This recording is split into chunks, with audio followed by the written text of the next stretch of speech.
പരമദിവ്യകാരുണ്യത്തിന് പരിശുദ്ധ പരമദിവ്യകാരുണ്യത്തിന് പ്രിയമുള്ളവരെ, കൈ നെഞ്ചത്ത് വെച്ചുകൊണ്ട് ഒരു പുതിയ വത്സരത്തില് നമ്മള് കർത്താവിൻ്റെ തിരുസന്നിധിയിലെ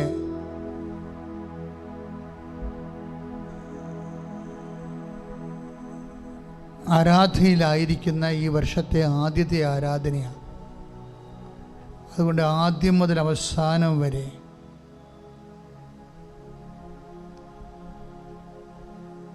ഈ ആരാധനയിലെ കർത്താവിൻ്റെ പ്രത്യേകമായ സാന്നിധ്യത്തിൽ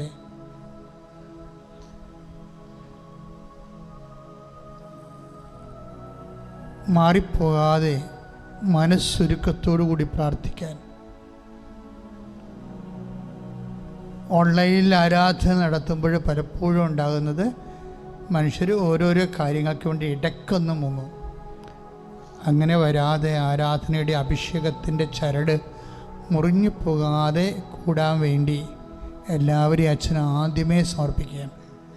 കർത്താവേ, ഈ ആരാധനയിലെ എല്ലാ ഭൂഖണ്ഡങ്ങളിലും നിന്ന് പങ്കെടുക്കുന്ന മക്കളെ അങ്ങയുടെ തിരുസന്നിധിയിൽ പ്രത്യേകം സമർപ്പിക്കുന്നു. ഈശോ, അവരെല്ലാവരും മറ്റ് ഡിസ്റ്റർബൻസുകളൊന്നുമില്ലാതെ, പല വിചാരങ്ങളൊന്നുമില്ലാതെ കർത്തൃതിരുസന്നിധിയിലെ വിശ്വാസത്തോടെയും സ്നേഹത്തോടെയും ആയിരിക്കാൻ കർത്താവേ, നിൻ്റെ തിരുമുറുമാർന്ന വലതുകരം അങ്ങയുടെ മക്കളിലേക്ക് വെച്ചുകൊണ്ട് ഈ ആരാധന അഭിഷേകത്തോടെ അർപ്പിക്കുവാൻ അവരനുഗ്രഹിക്കണമെന്ന് പ്രാർത്ഥിച്ചുകൊണ്ട് അങ്ങേ സ്തുതിക്കുന്ന ഹല്ലേലൂയ.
പ്രിയമുള്ളവരെ, നമ്മളുടെ ജീവിത സാഹചര്യങ്ങളെല്ലാം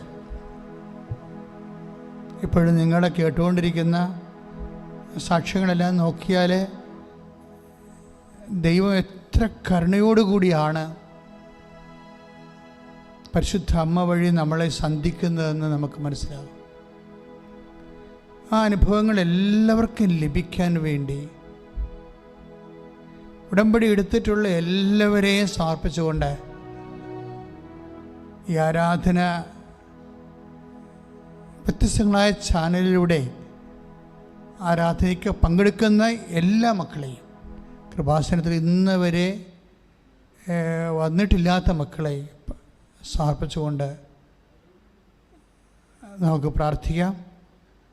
കർത്താവേ, നിൻ്റെ വിശുദ്ധമായ തിരുമുറുവാർന്ന വലതുകരം അങ്ങയുടെ മക്കളുടെ ഹൃദയത്തെയും അധരത്തെയും സ്പർശിക്കണമേ എന്ന് പ്രാർത്ഥിക്കുന്നു. കർത്താവെ, ആഴമായ വിശ്വാസത്തിലേക്കും ദൈവസ്നേഹത്തിലേക്കും ഞങ്ങളെ അഭിഷേകം ചെയ്ത് അങ്ങ് നിറക്കണമേ എന്ന് പ്രാർത്ഥിക്കുന്നു. അമ്മേ, പരിശുദ്ധമ്മേ, കാനായിലെ കല്യാണ വിരുന്നിലെന്നതുപോലെ യേശുവിൻ്റെ അടുത്ത് നിന്നുകൊണ്ട് ഈ ആരാധന ഞങ്ങൾക്ക് വേണ്ടി മധ്യസ്ഥം വഹിക്കുന്ന അങ്ങമേ, ഞങ്ങൾക്ക് വേണ്ടി പ്രാർത്ഥിക്കണമേ എന്ന് പ്രാർത്ഥിച്ചുകൊണ്ട് ശ്രുതിക്കട്ടെ. ഹല്ലേലൂയ.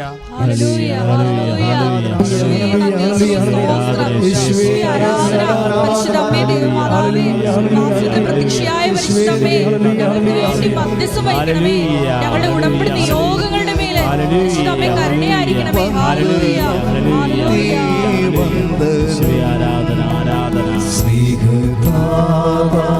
സ്വർഗ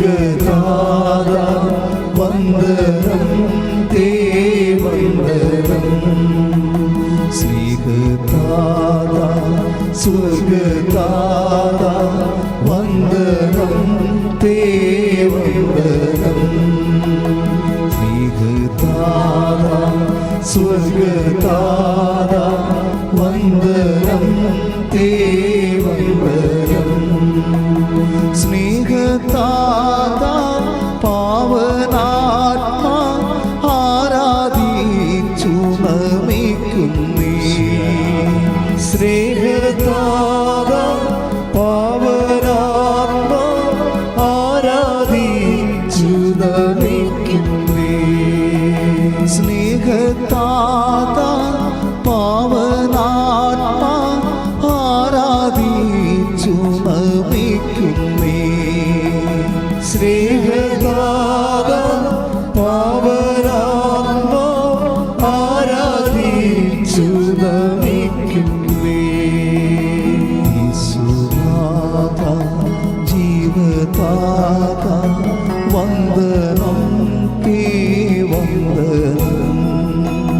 യേശുനാഥ ജീവദാത വന്ദനം തേ വന്ദനം. യേശുനാഥ ജീവദാത വന്ദനം തേ വന്ദനം. പരിശുദ്ധ പരമദിവ്യകാരുണ്യത്തിന് ആരാധനയും സ്തുതിയും പുകഴ്ചയും ഉണ്ടായിരിക്കട്ടെ. പ്രിയമുള്ളവരെ, മനസ്സ് പ്രത്യേകമായ ഡിസ്റ്റർബൻസിൽ വന്നിരിക്കുന്നവരെ നമുക്ക് സമർപ്പിച്ച് പ്രാർത്ഥിക്കാം. പ്രത്യേകിച്ച് കുടുംബത്തിലുണ്ടായിട്ടുള്ള എന്തെങ്കിലും പ്രത്യേക സംഘർഷാത്മകമായ അവസ്ഥകൾ, വ്യക്തികൾ തമ്മിലുണ്ടായിട്ടുള്ള എന്തെങ്കിലും അസ്വസ്ഥതകൾ,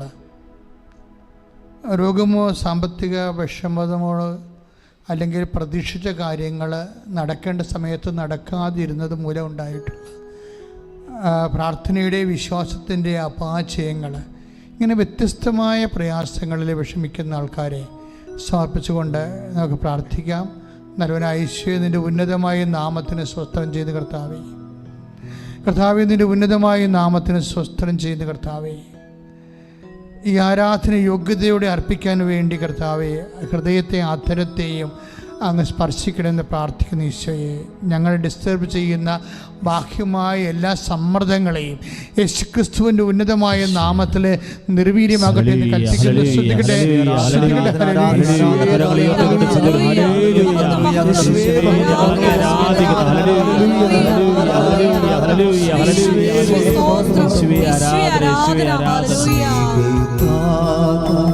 സ്വർഗതാത വന്ദനം തേ വന്ദനം. സ്നേഹതാത സ്വർഗതാത വന്ദനം തേ വന്ദനം. ജീവാത്മാവേ സത്യാത്മാവേ ആരാധിച്ചു നമിക്കുന്നേ. ജീവാത്മാവേ സത്യാത്മാവേ ആരാധിച്ചു നമിക്കുന്നേ. സ്നേഹതാത സ്വർഗതാത വന്ദനം തേ വന്ദനം. സ്നേഹതാത സ്വർഗതാത വന്ദനം തേ വന്ദനം. ജീവാത്മാവേ സത്യാത്മാവേ ആരാധിച്ചു നമിക്കുന്നേ. ജീവാത്മാവേ ജീവാത്മാവേ സത്യാത്മാവേ ആരാധിച്ചു നമിക്കുന്നേ. സ്നേഹതാത സ്വർഗതാത വന്ദനം തേ വന്ദനം. സ്നേഹതാത സ്വർഗതാത വന്ദനം തേ വന്ദനം. പ്രിയമുള്ളവരെ, നമ്മുടെ ജീവിതത്തിലെ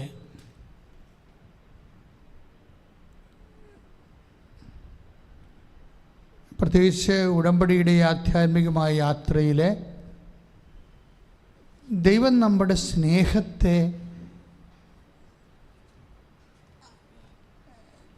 വിശ്വാസത്തെ മാത്രമല്ല, ദൈവം നമ്മുടെ സ്നേഹത്തെ പോലും ടെസ്റ്റ് ചെയ്യുന്ന ഒരു സമയമുണ്ട്. ഇപ്പം നമ്മൾ പുതിയ കാലഘട്ടത്തിലേക്ക് വന്നിരിക്കുകയാണ്. 2022 ജനുവരി 2-ാം തീയതി പുതിയ കാലത്തിലേക്ക് വരിക. പക്ഷേ പുതിയ കാലത്തിലായാലും ശരി, കാലം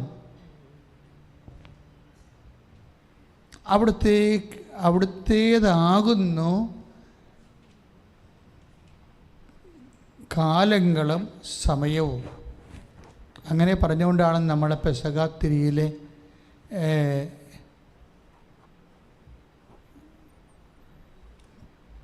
അടയാളപ്പെടുത്തുന്നത്. ഇപ്പം ക്രിസ്മസ് സീസൺ ആണെങ്കിൽ വിശ്വാസിയുടെ വിശ്വാസം പ്രഖ്യാപിക്കപ്പെടുന്ന ചില സാഹചര്യങ്ങളുണ്ട്. എന്താണ്? കാലവും പിന്നെന്താണ്? ദേശവും ദൈവത്തിന് ഏൽപ്പിക്കണം. സമയവും സാഹചര്യവും ദൈവത്തിന് നിൻ്റെ ജീവിതത്തിൻ്റെ സമയത്തിൻ്റെ മേലും നിൻ്റെ ജീവിതത്തിൻ്റെ സാഹചര്യത്തിൻ്റെ മേലും ദൈവത്തിനാണോ പൂർണ്ണമായ അധികാരം? അഥവാ സാഹചര്യം മാറുമ്പോൾ നീ ഡിസ്റ്റർബ്ഡ് ആകുമോ? അപ്പോസ്തലികമായ ഏറ്റവും വലിയ ഒരു ക്വാളിറ്റിയാണ് അത്. എന്താണ്? സാഹചര്യം മാറിയാലും ഡിസ്റ്റർബ്ഡ് ആകത്തില്ല. അതിനെ പൗലോസ് അപ്പോസ്തലൻ പറയുന്നത് we must have A training. അതിന് നമ്മൾക്കൊരു ട്രെയിനിങ് വേണം. അതായത് ഇപ്പോൾ ഉദാഹരണത്തിന് ഫിലിപ്പി ലേഖനത്തിലെ 4-ാം അധ്യായം 11-ാമത്തെ വചനം, 11ഉം 12ഉം ഒക്കെ ഉണ്ട്. ഈ വചനവും പരിശുദ്ധ അമ്മയുടെ വ്യക്തിത്വവും നമ്മളെപ്പോഴും ഉടമ്പടി ചെയ്തിരിക്കുന്ന എല്ലാവരും, ഇത് ഉടമ്പടി ധ്യാനമായതുകൊണ്ട് പ്രത്യേകിച്ച് ഉടമ്പടിയെക്കുറിച്ചായിരിക്കും പറയണത്. അപ്പോൾ ഉടമ്പടി ചെയ്തിരിക്കുന്ന എല്ലാവരുടെയും മാതൃക എന്താ? ആരാണ്? പരിശുദ്ധ അമ്മയുടെ ആധ്യാത്മികതയാണ്. അമ്മ ആ സമയത്ത് എങ്ങനെയായിരുന്നു എന്നുള്ളതാണ് പരിശുദ്ധ അമ്മ. അപ്പോൾ അത് പൗലോസ് അപ്പോസ്തലൻ പറയണത് എനിക്ക് എന്തെങ്കിലും കുറവുള്ളത് കൊണ്ടല്ല ഞാനിത് പറയുന്നത്. കാരണം ഏത് സാഹചര്യത്തിലും സംതൃപ്തിയോടെ കഴിയാൻ ഞാൻ പഠിച്ചിട്ടുണ്ട്. അത് സ്വയമായിട്ടെടുക്കുന്ന പഠനമാണ്. നമ്മുടെ ജീവിതത്തെ, നമ്മുടെ സ്വഭാവത്തെ, നമ്മുടെ പ്രതികരണങ്ങളെയൊക്കെ നമ്മൾ പഠിപ്പിക്കണം. ഈശോ അതിന് പറഞ്ഞത് ഈ പാഠപുസ്തകം ആരാണ്? നമ്മൾ പഠിക്കുന്ന പാഠപുസ്തകം ആരാണ്? അതായത് ഞാൻ ശാന്തശീലനും വിനീത ഹൃദയനുമാണ്, നിങ്ങൾ എന്നിൽ നിന്ന് പഠിക്കുവേൻ. അപ്പം ഈശോയാണ് പാഠപുസ്തകം. ഈശോ എപ്പോഴും നമുക്ക് പഠിച്ചിട്ടുണ്ടെന്ന് അപ്പോസ്തലൻ പറയുന്നുണ്ടെങ്കിൽ ഗമാലിയലിൻ്റെ ശിക്ഷണത്തിൽ പഠിച്ച കാര്യമല്ലേ ഈ പറയണത്. കർത്താവിനെ പ്രാർത്ഥനയിലും ധ്യാനത്തിലും അടുത്തപ്പോൾ പൗലോസ് പഠിച്ച കാര്യമാണ്. കാര്യം എന്താണ്? നമ്മൾ വിശുദ്ധ മത്തായി ശ്ലീഹായുടെ സുവിശേഷത്തിലെ ഇപ്പോൾ 11:28 അധ്യായത്തിൽ 28-ാമത്തെ വാക്യത്തിൽ നമ്മൾ അധ്വാനിക്കുന്നവനും ഭാരം വഹിക്കുന്നവനും എൻ്റെ അടുക്ക് വരിക, ഞാൻ നിങ്ങളെ ആശ്വസിപ്പിക്കാമെന്ന് ഈശോ പറയും. അപ്പോൾ ഹൈപ്പർ ടെൻഷനുള്ളവർ, ഭാരം വഹിക്കുന്നവർ, ഭാരം ഹൃദയത്തിനാകാം, ഭാരം മനസ്സിനാകാം, ഇങ്ങനെയുള്ള ഭാരം വഹിക്കുന്നവർ എന്ത് ചെയ്യണമെന്നാണ് പറയണത്? അവർ എൻ്റെ അടുത്ത് വരണം. എന്നിട്ട് എന്ത് ചെയ്യണം? എന്നിൽ നിന്ന് പഠിക്കണം. അപ്പോൾ പാഠപുസ്തകം ആരാണ്? ഈശോയാണ്. അപ്പം നമുക്ക് 2 ബൈബിളാണ് ഉള്ളത്. ഒന്ന് ഈശോയുടെ ജീവിതവും ഈശോയുടെ പ്രവർത്തനങ്ങളും ഉൾക്കൊള്ളുന്ന ദൈവരാജ്യത്തിൻ്റെ പുസ്തകം, വിശുദ്ധ ഗ്രന്ഥം. രണ്ടാമത്തത് ഈശോ തന്നെ ഒരു പാഠപുസ്തകമാണ്. ഇപ്പോൾ ഫിലിപ്പി ലേഖനം 4:11 പറയണത് എനിക്ക് എന്തെങ്കിലും കുറവുള്ളത് കൊണ്ടല്ല ഞാനിത് പറയുന്നത്. കാരണം ഏത് സാഹചര്യത്തിലും സംതൃപ്തിയോടെ കഴിയാൻ ഞാൻ പഠിച്ചിട്ടുണ്ട്. Praise the Lord. പൗലോസ് അപ്പോസ്തലൻ പഠിച്ച കാര്യങ്ങളാണ് പറയണത്. അപ്പോസ്തലനായതിനു ശേഷമുള്ള അദ്ദേഹത്തിൻ്റെ അനുഭവങ്ങളാണ് ഫിലിപ്പിയ ലേഖനത്തിൽ എഴുതിയിട്ടുള്ളത്. പഠനത്തിൻ്റെ പുസ്തകമാണ്. എനിക്കും നിങ്ങൾക്കും പൗലോസ് അപ്പോസ്തലനും എല്ലാം ഉള്ള ഒരു കോമൺ ടെസ്റ്റ് എന്താണ്? കോമൺ ടെസ്റ്റ് കർത്താവിൻ്റെ ജീവിതം തന്നെയാണ്. ഈശോ എന്താ പറഞ്ഞത്? സാഹചര്യം മാറാം, ജീവിതത്തിൻ്റെ സാഹചര്യങ്ങൾ മാറാം. അയ്യോ, നമ്മുടെ ജീവിതത്തിൽ എപ്പോഴാണ് സാഹചര്യങ്ങൾ മാറണമെന്ന് വെച്ച് കഴിഞ്ഞാൽ എനിക്ക് തോന്നുന്നത് ഒരു 5 കൊല്ലം കൂടുമ്പോൾ സാഹചര്യം മാറുമെന്നാണ് തോന്നുന്നത്. നമ്മുടെ ജീവിതത്തിൻ്റെ 5 കൊല്ലം കൂടുമ്പോൾ അല്ലെങ്കിൽ 3 കൊല്ലം കൂടുമ്പോൾ സാഹചര്യം മാറും. ചിലപ്പോൾ നമുക്കൊരു ട്രാൻസ്ഫർ കിട്ടി, വേറെ പുതിയ സ്ഥലത്ത് പോയി, സാഹചര്യം മാറി. നമ്മൾ അങ്ങോട്ട് പോയ സമയത്ത് വീട്ടിലെ സാഹചര്യവും മാറും. അപ്പോഴും മൊത്തത്തിൽ എപ്പോഴും ഒരു വ്യത്യസ്തങ്ങളായ സാഹചര്യങ്ങളിലൂടെ ഇങ്ങനെ വ്യക്തികൾ പോകുന്ന കാണാം. ഇങ്ങനെ പോകുന്ന സമയത്ത് സാഹചര്യങ്ങൾ മാറുമ്പോൾ എന്താണ് ഈശോ പറയണത്? എന്താണ് ഈശോയിൽ നിന്ന് പഠിക്കേണ്ടത്? അതിൻ്റെ പേരിൽ വ്യഗ്രത ഉണ്ടാകരുത്. ഞാൻ ശാന്തശീലനും വിനീത ഹൃദയനുമാണ്. അപ്പോൾ ഒരു കാര്യം എന്താണ്? എടുത്തോ പിടിച്ചതെന്നും പറഞ്ഞുള്ള ഷടോടാന്നുള്ള തീരുമാനവും ബഹളവുമല്ല. അത് ധൃതിയും വ്യഗ്രതയും ഒക്കെ അഹങ്കാരത്തിൻ്റെ ലക്ഷണമായിട്ടാണ് പരിശുദ്ധാത്മാവ് വചനത്തിൽ വിവേചിക്കുന്നത്. അതിന് ശാന്തത വേണം. ഞാൻ ശാന്തശീലനും വിനീത ഹൃദയനുമാണ്. എന്നിൽ നിന്ന് പഠിക്കുവിൻ. ഏറ്റു പറഞ്ഞേ, കർത്താവായ ദൈവമേ, അങ്ങയിൽ നിന്ന് അങ്ങാകുന്ന പാഠപുസ്തകത്തിൽ നിന്ന് പഠിക്കുവാൻ ഞങ്ങൾക്ക് വ്യത്യസ്തമായ സാഹചര്യങ്ങൾ നൽകി പ്രായോഗികമായി ഞങ്ങളെ പഠിപ്പിക്കുകയാണെന്നുള്ള ബോധ്യത്തിലേക്ക് ഞങ്ങളെ നയിക്കണം.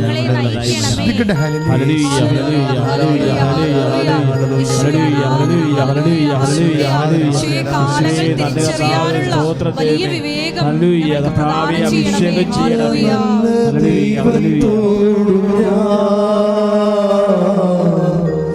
എന്തു ചെയ്തു നന്ദി ചൊല്ലിടും. ചേർന്ന് പാടാം. എന്റെ കൊച്ചു ജീവിതത്തെ നിന്റെ മുൻപിൽ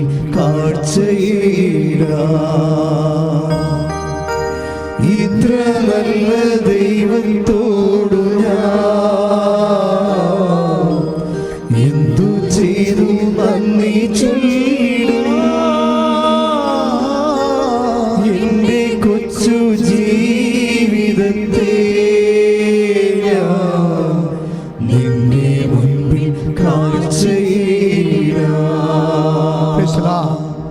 നീ പഠിപ്പിക്കൽ കഴിഞ്ഞിട്ട് പൗലോസ് അപ്പോസ്തലൻ പിന്നെ സംസാരിക്കുന്നത് പരിശീലനത്തെക്കുറിച്ചാണ്. പഠിപ്പിക്കലുണ്ട്, അത് തിയറി ആയിരിക്കും. പരിശീലനമുണ്ട്, അത് പ്രാക്ടിക്കലായിരിക്കും. അല്ലേ? കോളേജിലൊക്കെ സെക്കൻഡ് ഗ്രൂപ്പ് എടുക്കുന്നവർക്ക് ക്ലാസ്സിൽ തിയറി പഠിപ്പിക്കും, ലാബിൽ അതിൻ്റെ പ്രാക്ടിക്കൽ പഠിപ്പിക്കും. ഈ 2 കാര്യം നമുക്ക് ദൈവത്തിൽ നിന്ന് പ്രതീക്ഷിക്കാമെന്നാണ് പറയണത്. 2 കാര്യങ്ങൾ, അതായത് 4:12 ഫിലിപ്പിയ ലേഖനം 4:12.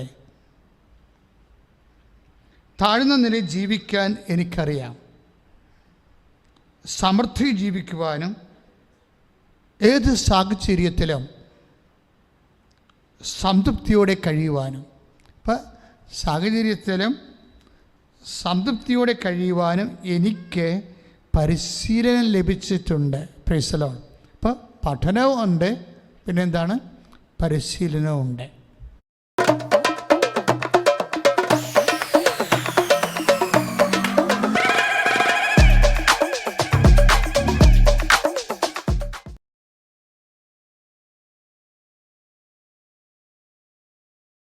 Severe pain due to sore throat? Take Strepsils. Contains hexylresorcinol and levomenthol. അതായത് തിയറിയുമുണ്ട്, പ്രാക്ടിക്കലും ഉണ്ട്. ഇത് നമുക്ക് ദൈവത്തിൽ നിന്ന് പ്രതീക്ഷിക്കാം. ദൈവം ഈ തിയറിയും പ്രാക്ടിക്കലും നമ്മളെ പരീക്ഷിക്കേണ്ടത് എങ്ങനെയാണ്? സാഹചര്യം മാറ്റി മാറ്റിയാണ്, കാലങ്ങൾ മാറ്റി മാറ്റിയാണ്. ഇപ്പം കാലം മാറിയില്ലേ? ഇങ്ങനെ ക്രൊണോളജിക്കൽ ഇയർ ഇങ്ങനെ മാറുന്നത് തന്നെയല്ല, അനുഭവകാലങ്ങളും മാറും. ഇപ്പം ആരോഗ്യത്തിന് ഒരു കാലമുണ്ട്, പിന്നെ എന്താണ്, രോഗത്തിന് ഒരു കാലം,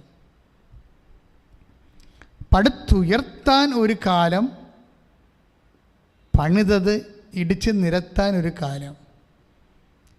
എന്തുകൊണ്ടാണ് ഇപ്പോൾ സഭാപ്രസംഗം നമ്മൾ 3-ാം അധ്യായം വായിക്കുമ്പോൾ പണിയാൻ ഒരു കാലം, പണിതത് ഇടിച്ച് നിരത്താൻ ഒരു കാലം. പണിതത് എന്തിനാണ് ഇടിച്ച് നിരത്തണത്? ബോറടിച്ചിട്ടായിരിക്കും. കാര്യം ഓരോ മനുഷ്യരും ഓരോ കാര്യങ്ങൾ ചെയ്തു. കുറച്ച് കഴിയുമ്പോൾ പറയാം, എന്നാൽ ഈ സിറ്റ് ഔട്ട് അടിച്ച് പൊളിച്ചേക്കാം.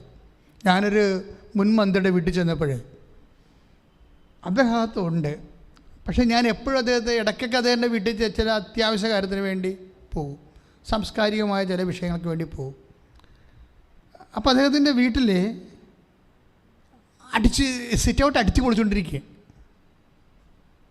എന്താ കാര്യം? ഞാൻ ചോദിച്ചു, സാറേ ഇതെന്ത് സിറ്റ് ഔട്ട് അടിച്ച് പൊളിക്കണ? അതല്ലേ, ഈ വീട്ടിൽ നിന്ന് തെക്കോട്ടാണ് സിറ്റ് ഔട്ട് കിടക്കുന്നത്, അത് കാരണം ഞാൻ ഗതി പിടിക്കണില്ല, പുള്ളിക്ക് സീറ്റ് കിട്ടില്ല, അതാണ് പ്രശ്നം. ഇപ്പോൾ ഗതി, അതായത് തെക്കോട്ട് ഇറങ്ങണ കാരണം, വീട്ടിൽ നിന്ന് തെക്കോട്ട് ഇറങ്ങണ കാരണം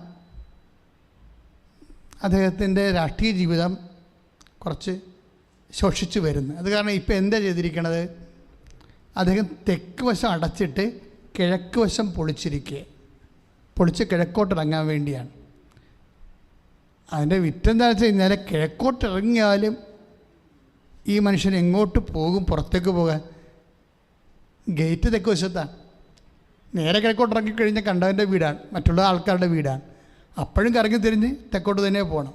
എങ്കിലും മനസ്സിൻ്റെ ഒരു സമാധാനത്തിന് വേണ്ടി ആ തെക്കേ വശം സിറ്റ് ഔട്ടും കൈവരിയൊക്കെ രണ്ടാമത് പുനർനിർമ്മിച്ചിട്ട് കിഴക്കോട്ട് തുറന്നിട്ടിരിക്കുക. അപ്പോൾ ഇടിച്ച് പൊളിക്കാൻ ഒരു കാലം, പണിയാനൊരു കാലം, പണിതത് പൊളിക്കാനൊരു കാലം.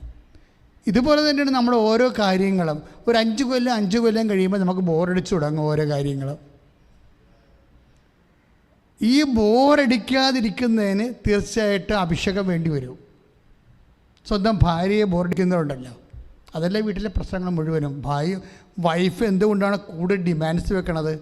ഓരോരോ അവിടെ പോകണം, ഇവിടെ പോകണം, അത് വാങ്ങിച്ചു തരണം, ഇത് വാങ്ങിച്ചു തരുന്നതിന് അവർക്ക് ആവശ്യമില്ലെന്ന് അവർക്ക് തന്നെ അറിയാം. പക്ഷേ ഈ മനുഷ്യന് തന്നെ ബോറടിച്ചെന്ന് എങ്ങനെയോ അവർക്ക് മനസ്സിലായി. അതുകൊണ്ട് പുതിയ പുതിയ ഡിമാൻഡ്സ് അവർ വെച്ചുകൊണ്ടിരിക്കും. അപ്പോൾ എന്താണെന്ന് വെച്ച് കഴിഞ്ഞാൽ, സ്നേഹിക്കാൻ ഒരു കാലം, ആലിംഗനം ചെയ്യാനൊരു കാലം, ആലിംഗനം ചെയ്യാതിരിക്കാനൊരു കാലം. ഇപ്പം പരവേശങ്ങളും സ്നേഹപ്രകടനങ്ങളൊക്കെ കുറച്ച് കഴിയുമ്പോൾ ബോറടിക്കുമെന്ന് അർത്ഥം. ഇത് മനുഷ്യാവസ്ഥയാണ്. പരവേശങ്ങളും അതുപോലെ തന്നെ മനുഷ്യൻ്റെ എല്ലാവിധ ബന്ധങ്ങളും കുറച്ച് കഴിയുമ്പോൾ മടുപ്പ് ഉണ്ടാകും. അതുകൊണ്ടാണ് കാലങ്ങൾ മാറുന്നതനുസരിച്ച് വളരെ ശ്രദ്ധയോടെയാണ് കാലത്തെ. ഇപ്പം സഭാപ്രസംഗി ശ്രുതികട ഹല്ലേലൂയ,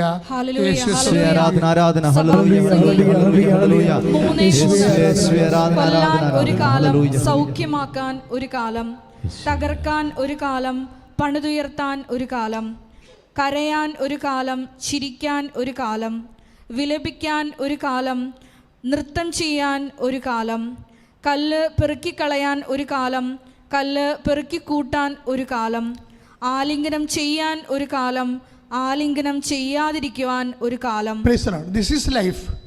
സഭാപ്രസംഗം എനിക്ക് എപ്പോഴും തോന്നിയിട്ടുള്ളത്, ഞാൻ ഈ ദിവസങ്ങളിലൊക്കെ 20 ദിവസത്തോളം നിരന്തര വചന വായനയായിരുന്നു. അതുപോലെ ജപമാല ചൊല്ലൽ. എൻ്റെ ജീവിതത്തിൽ ഇതുപോലെ വചനം വായിച്ചിട്ടുള്ള ജപമാല ചൊല്ലിയുടെ ദിവസങ്ങളുണ്ടായിട്ടില്ല. രാവിലെ മുതൽ വൈകുന്നേരം 10 സമയം എനിക്ക് കിട്ടിയിരുന്നു. എപ്പോഴും ഞാൻ ചിന്തിച്ചുള്ള കാര്യം, എന്തെങ്കിലും നിനക്ക് പ്രയാസം വരുമ്പോൾ കർത്താവിൻ്റെ വചനം കഴിഞ്ഞാൽ പിന്നെ വായിക്കേണ്ട പുസ്തകം ഏതാണ്? സങ്കീർത്തനമല്ല, സഭാപ്രസംഗ. സഭാപ്രസംഗം സത്യം നിന്നോട് സംസാരിക്കും. എല്ലാം വ്യത്യസ്തങ്ങളായ അനുഭവങ്ങൾ നമ്മൾ സ്വാഗതം ചെയ്യേണ്ടി വരും. ജീവിതത്തിലെ വ്യത്യസ്തങ്ങളായ അനുഭവങ്ങളെ എന്നും കുന്നും ഒരുപോലെ ആയിരിക്കുമെന്ന് നമ്മൾ കരുതരുത്. അതാണ് ഇപ്പോൾ സഭാപ്രസംഗം 3:3 തൊട്ട് 3:7 വരെ നമ്മൾ വായിച്ചത്. ആലിംഗനം ചെയ്യാനൊരു കാലം ഏറ്റവും നല്ലൊരു കാര്യമാണല്ലേ. സ്നേഹിതരും സഹോദരങ്ങളും ജീവിത പങ്കാളികളും ഒക്കെ ആലിംഗനം ചെയ്യും. പക്ഷേ ഇതൊന്നും കുറച്ച് കാലം കഴിയുമ്പോൾ ഇതിൻ്റെ ആ പഴയ ചൂടും ചൈതന്യമൊക്കെ ഉണ്ടാകത്തില്ല. We must understand it. സാഹചര്യം മാറും. സാഹചര്യം മാറിയത് കൊണ്ട് കഴുത്തേക്കറിയിട്ടൊരു കഥയില്ല. കുടുംബ സാഹചര്യം മാറുന്നതുകൊണ്ട് നമ്മളോട് സ്നേഹം ഇല്ലാഞ്ഞിട്ടാണെന്ന് വൈഫ് പറഞ്ഞിട്ടോ ഹസ്ബൻഡ് പറഞ്ഞിട്ടോ ഒന്നും കാര്യമില്ല. ആലിംഗനം ചെയ്യാനൊരു കാലം, ചെയ്യാതിരിക്കാനൊരു കാലം, കരയാൻ ഒരു കാലം, ചിരിക്കാൻ ഒരു കാലം. അപ്പം ഇതൊക്കെ ഇങ്ങനെ വ്യത്യസ്തമായ സാഹചര്യങ്ങൾ മാറും. അതുകൊണ്ടാണ് പൗലോസ് പറയണത്. എന്താ പറയണത്? സാഹചര്യങ്ങൾ മാറും. നമുക്കൊരു പാഠപുസ്തകമേ ഉള്ളൂ. എന്താണ്? Christ is our text book. കർത്താവാണ് നമ്മുടെ ടെക്സ്റ്റ് ബുക്ക്. ഏത് സാഹചര്യങ്ങൾ മാറിയാലും സംതൃപ്തിയോടെ ജീവിക്കാൻ എനിക്ക് നല്ല പരിശീലനം ലഭിച്ചിട്ടുണ്ട്. നല്ല പരിശീലനമാണ്, അല്ലാതെ ചുമ്മാ ഇങ്ങനെ ക്രാഷ് കോഴ്സല്ല കിട്ടിയിരിക്കണത്. ഇപ്പോൾ ഓരോരോ പരിശീലനങ്ങൾക്ക് ഇപ്പോൾ 3 മാസത്തെ കോഴ്സാണല്ലോ. ഇപ്പോൾ ഫിലിസ്റ്റാർസൊക്കെ ഗുസ്തി പഠിക്കണമെങ്കിൽ 1 മാസം കൊണ്ട് ഗുസ്തി പഠിക്കാൻ പറ്റുമെന്ന് എല്ലാവർക്കും അറിയാം. അപ്പോൾ അവർക്ക് ആവശ്യമുള്ള സാധനങ്ങൾ മാത്രം പഠിച്ചെടുക്കുകയാണ് അവിടെ ചെയ്യണത്. അപ്പോൾ എന്ത് വെച്ച് കഴിഞ്ഞാൽ ഇതുപോലെ അല്ല, എനിക്ക് നല്ല പരിശീലനം ലഭിച്ചിട്ടുണ്ടെന്നാണ് പറയണത്. അതിൻ്റെ അർത്ഥം എന്താണ്? പല സമയത്ത് ജീവിത സാഹചര്യങ്ങൾ മാറി മാറി വന്നിട്ടുണ്ട്. ഇതിന് നിനക്ക് you must open to the Lord. ഈ വിഷയത്തിൽ ഞാൻ ദൈവസ്നേഹത്തെക്കുറിച്ചാണ് നിങ്ങളോട് ആദ്യം പറഞ്ഞത്. ദൈവസ്നേഹം ടെസ്റ്റിന് വിധേയമാണെന്ന് പറഞ്ഞു. എന്താ ടെസ്റ്റിന് വിധേയമാണെന്ന് പറയാൻ കാരണം, ദൈവം ഇങ്ങനെ അളന്നാണ് ഓരോരോ കാലവും മാറ്റി വെക്കുന്നത്. ആദ്യം മുതൽ ദൈവം ഇങ്ങനെ അളന്ന് നമ്മൾ ദൈവസ്നേഹത്തെ വളരുന്നതനുസരിച്ച് കൊണ്ട് സാഹചര്യം ഒന്ന് വ്യത്യസ്തമാക്കി തരും. ഞാനിപ്പോൾ ഇങ്ങനെ സംസാരിക്കാൻ കാരണം എന്ന് വെച്ച് കഴിഞ്ഞാൽ, ഇപ്പം നമ്മൾ നത്താഴ കാലമാണിത് അല്ലേ, ക്രിസ്മസ് സീസൺ. ഈ ക്രിസ്മസ് സീസണിൽ ഈ ദിവസങ്ങളിലൊക്കെ എന്നെ കൂടെ ചിന്തിച്ചത്, അമ്മയും ഔസേപ്പിതാവും കാലങ്ങളോട് കാണിച്ച ഒരു പ്രത്യേക സമീപനമുണ്ട്. പൗലോസ് അപ്പോസ്തലൻ പറഞ്ഞിരിക്കുന്നത് അതുപോലെ തന്നെയാണത്. അമ്മ എന്താണ് ഔസേപ്പിതാവിൻ്റെ കാര്യത്തിനെടുക്കുക. ഇപ്പോൾ മത്തായി ശ്ലീഹ 2:20 മത്തായി ശ്ലീഹയുടെ സുവിശേഷത്തിൽ എന്താ പ്രശ്നം എന്ന് വെച്ച് കഴിഞ്ഞാൽ, അവിടെ ഒരു പ്രത്യേക കാലഘട്ടമാണ്. ഔസേപ്പിതാവ് വിഷയത്തെ എങ്ങനെയാണ് കൈകാര്യം ചെയ്യുന്നതൊക്കെ മനസ്സിലാകും. എന്താണ് അത്? അർക്കലാവോസ് പഴയ ഹെറോദ് ദ ഗ്രേറ്റ്, നമ്മൾ ജോസഫീസ് ഫ്ലാവിയസിൻ്റെ ചരിത്ര ഗ്രന്ഥങ്ങളിൽ എഴുതിയിരിക്കുന്ന ഹെറോദ് ദ ഗ്രേറ്റ്, അയാളാണ് യേശുവിൻ്റെ 2 വയസ്സിന് താഴെയുള്ള എല്ലാ കുഞ്ഞുങ്ങളെയും കൊല്ലാൻ വേണ്ടി കൽപ്പന പുറപ്പെടുവിക്കുന്നത്. ഹെറോദ് ദ ഗ്രേറ്റ് ആണ്. അയാളുടെ കാലത്താണ് ഔസേപ്പിതാവും അമ്മയും ഉണ്ണിയും കൂടി ഈജിപ്തിലോട്ട് പോണത്. ഒരു പ്രത്യേക സാഹചര്യമാണ്. 4 കാലവിന് ഓടണ കാലമാണ്, പ്രത്യേക കാലമാണ്. കാലം പെട്ടെന്ന് ചേഞ്ച് ചെയ്തു അവരുടെ ജീവിതത്തിലെ. കാലം ചേഞ്ച് ചെയ്തപ്പോൾ എന്ത് ചെയ്തു? ആ ചേഞ്ചിങ് അനുസരിച്ച് കൊണ്ടാണ് അവർ ചലിക്കണത്. എന്നിട്ട് എപ്പോഴാണ് ഈ ഔസേപ്പിതാവ് റിട്ടേൺ ചെയ്യണത്? ആ പ്രതികൂല സാഹചര്യങ്ങൾ മാറിക്കഴിയുമ്പോൾ 2:20 ഹെറോദ് അന്ത്യോക്കസ്, അതായത് ഹെറോദിൻ്റെ ഗ്രേറ്റ് മകൻ, അദ്ദേഹം രാജ്യഭരണം ഏറ്റെടുക്കുമ്പോഴാണ് ഔസേപ്പിതാവ് തിരിച്ചു വരണത്. അതുവരെ തൽക്കാലം ഒന്ന് ഓടി വെച്ചും പെട്ടെന്ന് അതുപോലെ തിരിച്ചു വരാനുള്ള വ്യഗ്രത ഔസേപ്പിതാവ് കാണിക്കണില്ല, ദൈവവും കാണിക്കണില്ല. എന്താ കാര്യം? ദൈവത്തിന് വേണമെങ്കിൽ ഹെറോദല്ല ഇവിടെ പിശാച് ഭരിച്ചാലും ശരി, ഒരു കുഴപ്പമില്ല. ഔസപിതാവിനെയും ഉണ്ണിയെയും മാതാവിനെയും ഇവിടെ താമസിപ്പിക്കുന്നതിന് ദൈവത്തിന് ഒരു തടസ്സമില്ല. അത് നമ്മൾ അടുത്തൊരു ചിന്തിക്കേണ്ട വിഷയമാണ്. ദൈവം സർവശക്തനാണ്. ഹെറോഡ് ദ ഗ്രേറ്റ് ഇവിടെ ജീവിക്കുമ്പോൾ ഔസപിതാവും മാതാവും ഉണ്ണിനെ വേണമെങ്കിൽ ദൈവത്തിന് ബലം പ്രയോഗിച്ച് ഇവിടെ സുരക്ഷിതമായിട്ട് താമസിപ്പിക്കാം. പക്ഷേ മാനുഷികാവസ്ഥയ്ക്ക് അനപേക്ഷണീയമായിട്ട് ഔസപിതാവിനെ മാത്രം രക്ഷിച്ചാൽ പോരല്ലോ ദൈവത്തിന് ലോകത്തിൻ്റെ എല്ലാ മനുഷ്യരേക്കും മാതൃകയാക്കാൻ വേണ്ടിയാണ് ഔസപിതാവും മാതാവിനെയും തൽക്കാലത്തേക്ക് സംഘർഷകമായ സാഹചര്യത്തിന് മാറ്റണത്. ഒരു സാഹചര്യം സംഘർഷ നിർഭരമായാൽ ഔസപിതാവിനെ മാതാവിനെ വേണമെങ്കിൽ ഉണ്ണീശോയെ വേണമെങ്കിൽ ദൈവത്തിന് സംരക്ഷിക്കാം. പക്ഷെ അതൊരു മാതൃകയല്ലല്ലോ. സ്വന്തം കുഞ്ഞിനെ സംരക്ഷിച്ചു, മറ്റുള്ളവർ ആരെയും സംരക്ഷിച്ചില്ല എന്ന് പറയണത് ദൈവത്തിന് മാതൃകയല്ല. അതുകൊണ്ട് നമ്മളുടെ സാഹചര്യം പ്രതികൂലമുള്ള ആൾക്കാരോട് ഐക്യദാർഢ്യം പ്രഖ്യാപിച്ചുകൊണ്ട് പ്രതികൂലമായ സാഹചര്യം ഔസപിതാവിനും കൊടുത്ത് മാതാവിനും കൊടുത്ത് ഉണ്ണീശോക്കും കൊടുത്തു. ദൈവത്തിൻ്റെ ഒരു നീതിയാണ് അവിടെ വരണത്. എന്നിട്ട് ഇവരെന്നാൽ എപ്പോഴാണ് തിരിച്ചു വരണത്? എടുത്തോ പിടിച്ചതെന്ന് പറഞ്ഞ്, ഞാൻ മുമ്പ് പറഞ്ഞ പോലെ ചടപെടാതെന്ന് പറഞ്ഞ് തിരിച്ചു വരണില്ല, വ്യഗ്രതയില്ല. കർത്താവ് മുമ്പ് പറഞ്ഞതുപോലെ ശാന്തശീലനായി വിനീത ഹൃദയനായി ആ സാഹചര്യത്തിൻ്റെ പ്രാതികൂല്യങ്ങൾ മാറിയതിന് ശേഷമാണ്. 2:20 മത്തായി സുവിശേഷം 2:19-20. ഹെരോദോസിൻ്റെ മരണത്തിന് ശേഷം ഈജിപ്തിൽ വെച്ച് കർത്താവിൻ്റെ ദൂതൻ ജോസഫിന് സ്വപ്നത്തിൽ പ്രത്യക്ഷപ്പെട്ട് പറഞ്ഞു, എഴുന്നേറ്റ് ശിശുവിനെയും അമ്മയെയും കൂട്ടി ഇസ്രായേൽ ദേശത്തേക്ക് മടങ്ങുക. ശിശുവിനെ വധിക്കാൻ ശ്രമിച്ചവർ മരിച്ചു കഴിഞ്ഞു. അവൻ എഴുന്നേറ്റ് ശിശുവിനെയും അമ്മയെയും കൂട്ടി ഇസ്രായേൽ ദേശത്തേക്ക് പുറപ്പെട്ടു. അപ്പോൾ ഒരു പ്രതികൂലമായ സാഹചര്യങ്ങൾ നിലനിന്നത് ആ സാഹചര്യം മാറിക്കഴിഞ്ഞാണ് ഔസപിതാവ് ഉണ്ണീശോയും തിരുക്കുടുംബം തിരിച്ചു വരണത്. ഇത് നമുക്ക് വിവേകത്തിൻ്റെ ഭാഗമാണ്. കാര്യം നമ്മൾ പ്രാർത്ഥിക്കുന്നവരാണ്, നമ്മൾ ഉപവസിക്കുന്നവരാണ്, വിശുദ്ധ ജീവിതം നയിക്കേണ്ടതാണ്. ദൈവം എന്നെ സംരക്ഷിക്കണം, ദൈവം എന്നെ സംരക്ഷിച്ചില്ല പിന്നെ ആരെ സംരക്ഷിക്കാനാണ് എന്നൊക്കെ പറയുന്നത് അഹങ്കാരമാണ്. ശരിക്കും സാഹചര്യം പ്രതികൂലമാകുമ്പോൾ ആ സാഹചര്യത്തിൽ നിന്ന് നമ്മൾ മുട്ടാളത്തരം കാണിക്കാതെ, മൽപ്പിടുത്തം കാണിക്കാതെ തൽക്കാലം മാറുകയാണ് നല്ലത്. യാക്കോബ് 2 കൽപ്പിച്ച് വരണത് യാക്കോബിനെയാണ് നമ്മൾ ബൈബിളിൽ കാണുന്നത്. 2 കൽപ്പിച്ച് വരും. തല്ലെങ്കിൽ തല്ല്, കൊല്ലെങ്കിൽ കൊല്ലെന്നും പറഞ്ഞ് വരുന്ന യേശാവിനെ കണ്ടുമുട്ടി എപ്പോഴായാലും പണി നടക്കുമെന്നോ യാക്കോബിനറിയാം. അതുകൊണ്ട് എന്തെല്ലാം സംഭവങ്ങളാണ്. അടിക്കെങ്കിൽ അടി, അല്ലെങ്കിൽ സമാധാനമെങ്കിൽ സമാധാനം, രണ്ടിനും തയ്യാറായിട്ടാണ് യാക്കോബ് വരുന്നത്. കാര്യം അവൻ ജീവിച്ചു വന്ന സാഹചര്യം അതാണ്. അടി കൊടുക്കേണ്ട പാട്ടി പാഴ്സലായിട്ട് അടി കൊടുക്കുകയും ചെയ്യും യാക്കോബ്. പറ്റിക്കേണ്ട പാട്ടി പറ്റിക്കും, ചതിക്കേണ്ട പാട്ടി ചതിക്കും. അത് ലാബാനായാലും ശരി, ഏശാവായാലും ശരി, ഇതെല്ലാം പഠിച്ചു വന്നിരിക്കുന്ന യാക്കോബുമായിട്ടാണ് ദൈവം മൽപ്പിടുത്തം നടത്തുന്നത്. എന്നിട്ട് അവൻ്റെ എളി ഉളുക്കിക്കളയണത്.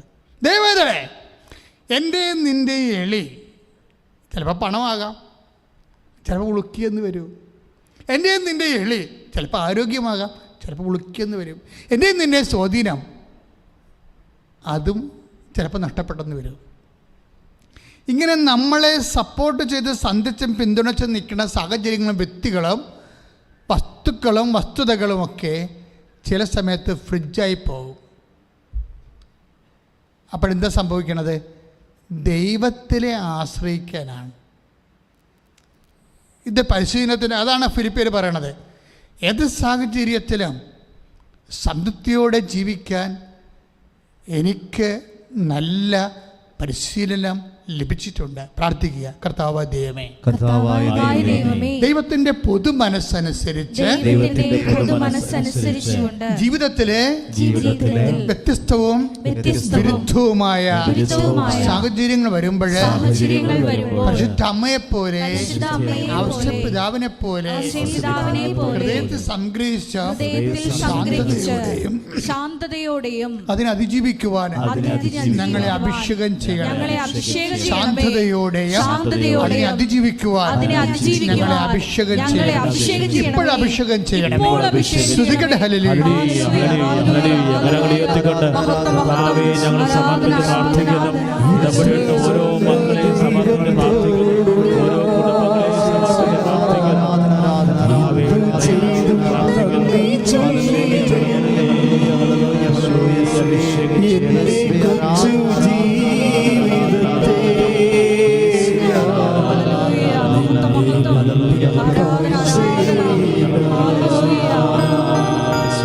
ഇത്ര നല്ല ദൈവത്തോടു എന്തു ചെയ്തു നന്ദി ചൊല്ലിടും. എന്റെ കൊച്ചു ജീവിതത്തെ നിന്റെ മുൻപിൽ കാഴ്ചയിടാം. ഈ വിവേകവും വിവേചനവും ക്രിസ്മസിലെ സീസണിൻ്റെ എല്ലാ വ്യക്തികളും ഔഷപിതാവിനെ കുറിച്ച് നമ്മൾ കണ്ടു, മാതാവ്, ഇനി അമ്മയും എന്താണ്, അമ്മയൊക്കെ കുറിച്ച ഫീഡിങ്സ് എന്തായിരുന്നു? ലൂക്കാസ് വിശേഷം 1:32 33 വചനങ്ങളുണ്ട്. എന്താണ് അമ്മയ്ക്ക് നൽകിയിരുന്ന മംഗളവാർത്ത സമയത്ത് നൽകിയിരുന്ന ഒരാശയം എന്താണ്? അവൻ വലിയവനായിരിക്കുമെന്നാണ്. ചെറിയവനെക്കുറിച്ച് ചിന്തിക്കേണ്ട കാര്യം പോലും അമ്മയ്ക്കില്ല. അവൻ വലിയവനായിരിക്കും. പിന്നെ എന്താണ്? അത്യുന്നതന്റെ പുത്രൻ എന്ന് വിളിക്കപ്പെടും. അത്യുന്നതന്റെ പുത്രൻ എന്ന് വിളിക്കപ്പെടും. അവന്റെ പിതാവായ ദാവീദിന്റെ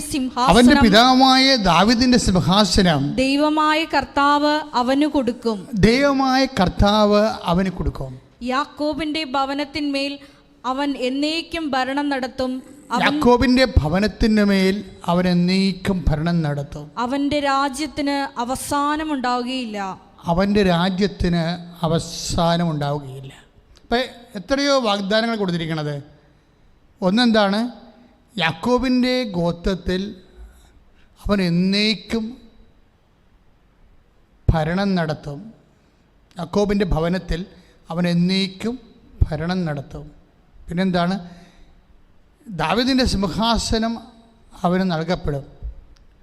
അവൻ്റെ രാജ്യത്തിന് അവസാനം ഉണ്ടായില്ല. ഈ 3 കാര്യങ്ങൾ വിശ്വസിച്ചതിനാണ് പരിശുദ്ധാത്മാവ് അമ്മയെ സല്യൂട്ട് ചെയ്തത്. ഈ 3 കാര്യങ്ങൾ അമ്മ വിശ്വസിച്ചുകൊണ്ട് വചനം ഉദരത്തിൽ സ്വീകരിക്കാൻ തയ്യാറായതിനാണ് എലിസബത്തിലൂടെ പരിശുദ്ധാത്മാവ് അമ്മയെ സല്യൂട്ട് ചെയ്തത്. എന്തൊക്കെയാണ്? അവൻ്റെ ഭവനത്തിൽ, യാക്കോബിൻ്റെ ഭവനത്തിൽ അവൻ എന്നേക്കും ഭരണം നടത്തും. രണ്ടാമത്തെ എന്താണ്? ദാവീദിൻ്റെ സിംഹാസനം ദൈവമായ കർത്താവ് അവന് കൊടുക്കും. പിന്നെ എന്താണ്?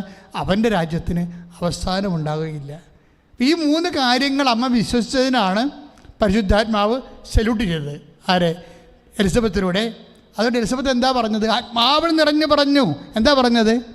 1:45 കർത്താവ് നിന്നോട് അരുളി ചെയ്ത കാര്യങ്ങൾ പറഞ്ഞേ. കർത്താവ് നിന്നോട് അരുളി ചെയ്ത കാര്യങ്ങൾ നിറവേറുമെന്ന് വിശ്വസിച്ച നീ ബ്ലെസ്ഡ്, ഭാഗ്യവതി. ശ്രുതികട ഹല്ലേലൂയ.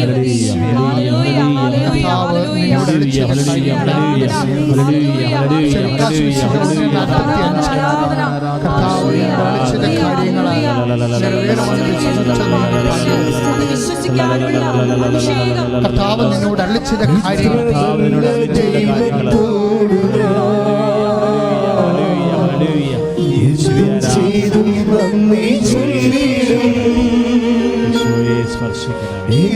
കൊച്ചു ജീവിതത്തെ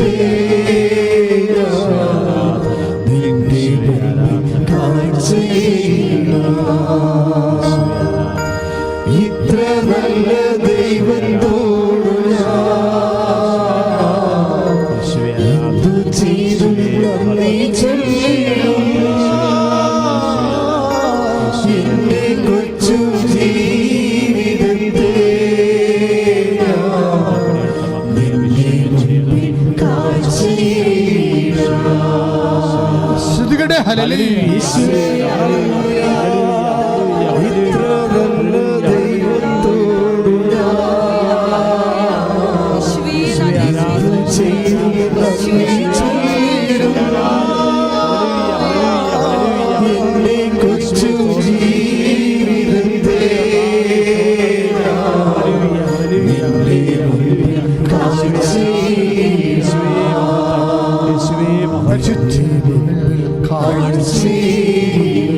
പരിശുദ്ധ പരമദിവ്യകാരുണ്യത്തിന്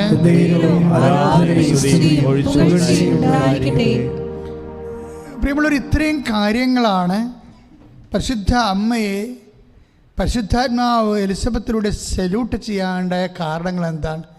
ഈ വചനത്തിലുള്ള അമ്മയുടെ വിശ്വാസമാണ്. സാഹചര്യങ്ങൾ ഇങ്ങനെ അമ്മയുടെ മുമ്പിൽ ഇങ്ങനെ മാറിക്കൊണ്ടിരിക്കുകയാണ്. എത്ര സാഹചര്യങ്ങൾ മാറിയാലും ഇവിടെ നിലപാടിനോ സമീപനത്തിനോ മാറ്റം ഉണ്ടാവുകയില്ല. എന്തുകൊണ്ടാണ് ഞാൻ ചില സമയത്ത് ഓർത്തത്? ഞാൻ നിങ്ങളോട് നേരത്തെ പറഞ്ഞിട്ടുണ്ട്. എന്താ പറഞ്ഞിരിക്കണത്? എന്തുകൊണ്ട് അമ്മ ഉറങ്ങി? എന്തുകൊണ്ടാണ് അമ്മ ഉറങ്ങി? അതുപോലെ തന്നെ പത്രോസും യോഹന്നാനും മേരി മഗ്ദലിനും കുസായുടെ ഭാര്യയായ മറിയവും എല്ലാ സ്ത്രീകളും അപ്പോസ്തലന്മാരും ഇടിച്ചു തല്ലി വെളുപ്പാങ്കാലത്ത് കല്ലറയിൽ പോകുമ്പോഴും മറിയം അവിടെ ഇല്ല. മറിയം സ്വസ്ഥമായിട്ടിരുന്ന് പ്രാർത്ഥിക്കുകയും. എന്താ കാര്യം പ്രാർത്ഥിക്കാൻ കാരണം? മറിയം അവിടെ കൂട്ടത്തിൽ ഉണ്ടാകേണ്ട ആദ്യത്തെ ആളല്ലേ. ഏത് സാഹചര്യങ്ങൾ മാറിയാലും മാറാത്ത സാഹചര്യവുമായ മറിയം നമ്മുടെ മുമ്പിൽ നിൽക്കും. സ്തുതിക്കട്ടെ. ഹല്ലേലൂയ.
പരമദിവ്യകാരുണ്യത്തിന്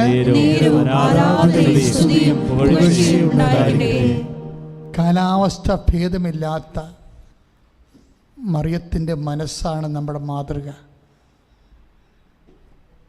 നമ്മളിപ്പോഴേ ചിന്തിച്ചുകൊണ്ടിരിക്കണ ഏറ്റവും നമ്മളെ മനുഷ്യരാശിയെ ഒന്നടങ്കം മുൾമുനയെ നിർത്തുന്ന ഏറ്റവും വലിയ സന്ത്രാസത്തിൽ നിർത്തുന്ന വിഷയം എന്താണ്? ക്ലൈമറ്റ് ചേഞ്ചാണ്. ലോകം മുഴുവനും ക്ലൈമറ്റ് ചേഞ്ച് നടന്നുകൊണ്ടിരിക്കുകയാണ്. നമുക്ക് തന്നെ അച്ഛൻ പറഞ്ഞ പോലെ 20 ന്യൂനമർദ്ദങ്ങൾ നടന്ന് ഈ വർഷകാലം കഴിഞ്ഞതിന് ശേഷം അത്രയും വെള്ളപ്പൊക്കം ഉണ്ടായി, അത്രയും കാറ്റുകളുണ്ടായി, അത്രയും നാശനഷ്ടം ഉണ്ടായി, അത്രയും ഉരുൾപൊട്ടലുണ്ടായി. ഉരുൾപൊട്ടൽ എന്തുകൊണ്ടാണ്? ക്ലൈമറ്റ് ചേഞ്ച് വന്നപ്പോൾ ഒരേ സ്ഥലത്ത് തന്നെ ഘനമീറ്റർ മഴ കുറേ അധികം ദിവസം ഒരുമിച്ച് പെയ്തപ്പോഴാണ് ഉരുൾപൊട്ടലുണ്ടായത് എന്നിപ്പോൾ ശാസ്ത്രത്തിൻ്റെ പഠനം വന്നിട്ടുണ്ട്.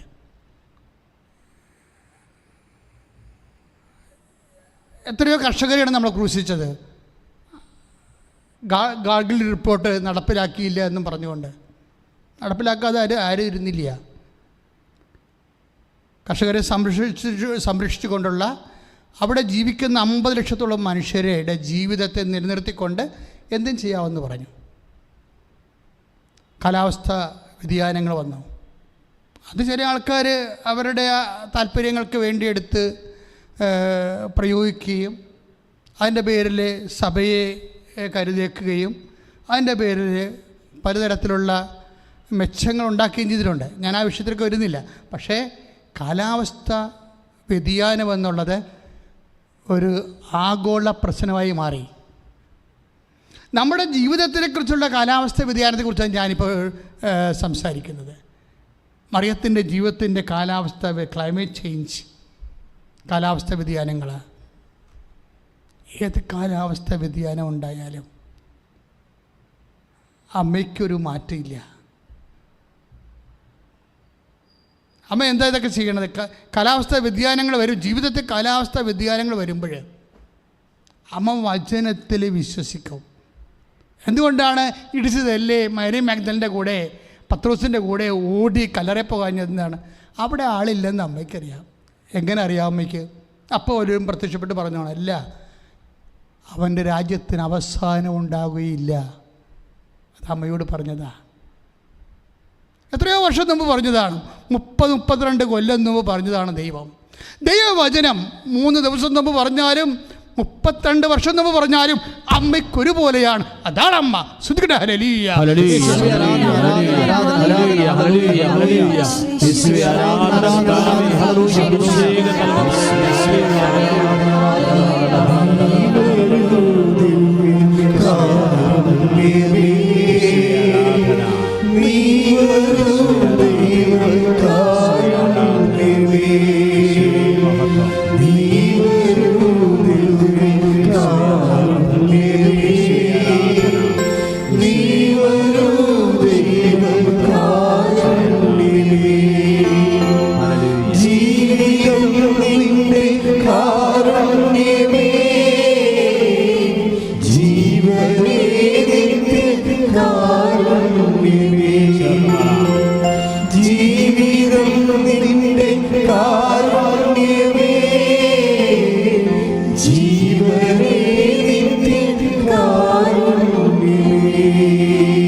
ജീവിതത്തിൽ നമുക്ക് പ്രതീക്ഷിക്കുന്നത്, ചിലപ്പോൾ നമ്മളോട് പറഞ്ഞ കാര്യങ്ങൾ നമ്മൾ നല്ല കാര്യങ്ങൾ എങ്ങനെ പ്രതീക്ഷിച്ചുകൊണ്ടിരിക്കും, പക്ഷേ മോശം കാര്യങ്ങൾ സംഭവിക്കും.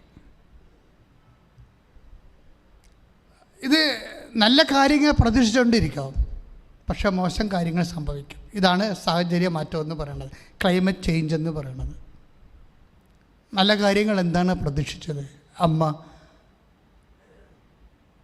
നമ്മൾ നേരത്തെ കണ്ടതാണ്. അതായത് രാജകീയ ജന്മമാണ് ഈശോയുടെ എന്ന് അമ്മയോട് പറഞ്ഞതാണ്. പിതാവായ ദാവീദിൻ്റെ സിംഹാസനം അവിടത്തേക്ക് നൽകുമെന്ന്, അല്ലേ? അതമ്മ വിശ്വസിച്ചതാണ്. പക്ഷേ രാജകീയ ജന്മത്തിന് ഒരാടിൻ്റെ ജന്മമാണ്. ആടും പശുവൊക്കെ പ്രസവിക്കുന്നത് പോലെയാണ്, പ്രസവിക്കാനാണ് അമ്മയോട് അവസാനം ആവശ്യപ്പെട്ട സമയത്ത്. അപ്പോൾ നോക്കിയേ, അനുഭവങ്ങൾ എന്താണ്, വചനം എന്താണ്? This is contradiction. ഒരു വിശ്വാസി ജീവിച്ചു പോകുമ്പോൾ നമ്മുടെ ജീവിതം തന്നെ ഒരു വൈരുദ്ധ്യാത്മകമായ ഒരു ആധ്യാത്മിക അനുഭവത്തിലൂടെയാണ് പോകുന്നത്. അതായത് നമ്മൾ വിശ്വസിക്കുന്നതിന് ഘടകവിരുദ്ധമായിട്ട്, നമ്മളോട് പറഞ്ഞതിന് വചനത്തിന് വിരുദ്ധമായി ചിലപ്പോൾ നമുക്ക് അനുഭവങ്ങളുണ്ടാവും. വചനവിരുദ്ധമായി നമ്മളുടെ നിന്ന് അനുഭവം ഉണ്ടാകും. അപ്പോൾ എന്തുകൊണ്ടാണ് നമ്മൾ ദൈവത്തോട് ബാർഗെയിൻ ചെയ്യാൻ പോകും? ഞാൻ വചനം വിശ്വസിച്ചല്ലേ ജീവിച്ചത്, ഞാൻ ബുധനാഴ്ച ഉപവസിച്ചല്ലേ ജീവിച്ചത്, ഞാൻ കുടുംബപ്രാർത്ഥന ചൊല്ലിയല്ലേ ജീവിച്ചത്, ഞാൻ വിശുദ്ധമായിട്ടല്ലേ ജീവിച്ചത്, എന്നിട്ട് എനിക്ക് എന്തുകൊണ്ടാണ്? അങ്ങനെയല്ല. രണ്ടാമത്തെ ചോദ്യം കൂടിയുണ്ട്. ഇതൊന്നുമില്ലാതെ ജീവിക്കുന്നവർക്ക് അവർക്ക് ഇതിനേക്കാൾ മെച്ചമായിട്ടുള്ള സിറ്റുവേഷൻസ് ഉണ്ടല്ലോ, അതെന്തുകൊണ്ടാണ്? അപ്പോൾ ഇങ്ങനെ നമ്മൾ ദൈവത്തോട് തർക്കിക്കാം. രക്ഷകരെ സ്വീകരിക്കുക എന്ന് വെച്ചാൽ എന്താണ് അർത്ഥം? ഇപ്പോൾ 53:12 ഐസയാ, അവൻ പാപികളുടെ കൂടെ എണ്ണപ്പെട്ടു. ക്രിസ്തു എവിടെയല്ല അവൻ എണ്ണപ്പെടുന്നത്? ഐസയ 53:12 എന്താണ്? അവൻ പാപികളുടെ കൂടെ എണ്ണപ്പെട്ടു. നിസ്സാര വചനമല്ലത്. ഒരു പാപിക്ക് ഈ ജീവിതത്തിൽ എന്തെല്ലാം അരിഷ്ടതകളും കട്ടതകളും വേദപുസ്തകം പറഞ്ഞിട്ടുണ്ട്, അതെല്ലാം സ്വീകരിക്കാൻ ഈശോ ബാധ്യസ്ഥനാണ്. കാര്യം എന്താണ്? പാപികളെ രക്ഷിക്കാൻ വേണ്ടി അവൻ പാപികളുടെ കൂടെ എണ്ണപ്പെട്ടു. പാപത്തിൻ്റെ വേദനം മരണമാണ്.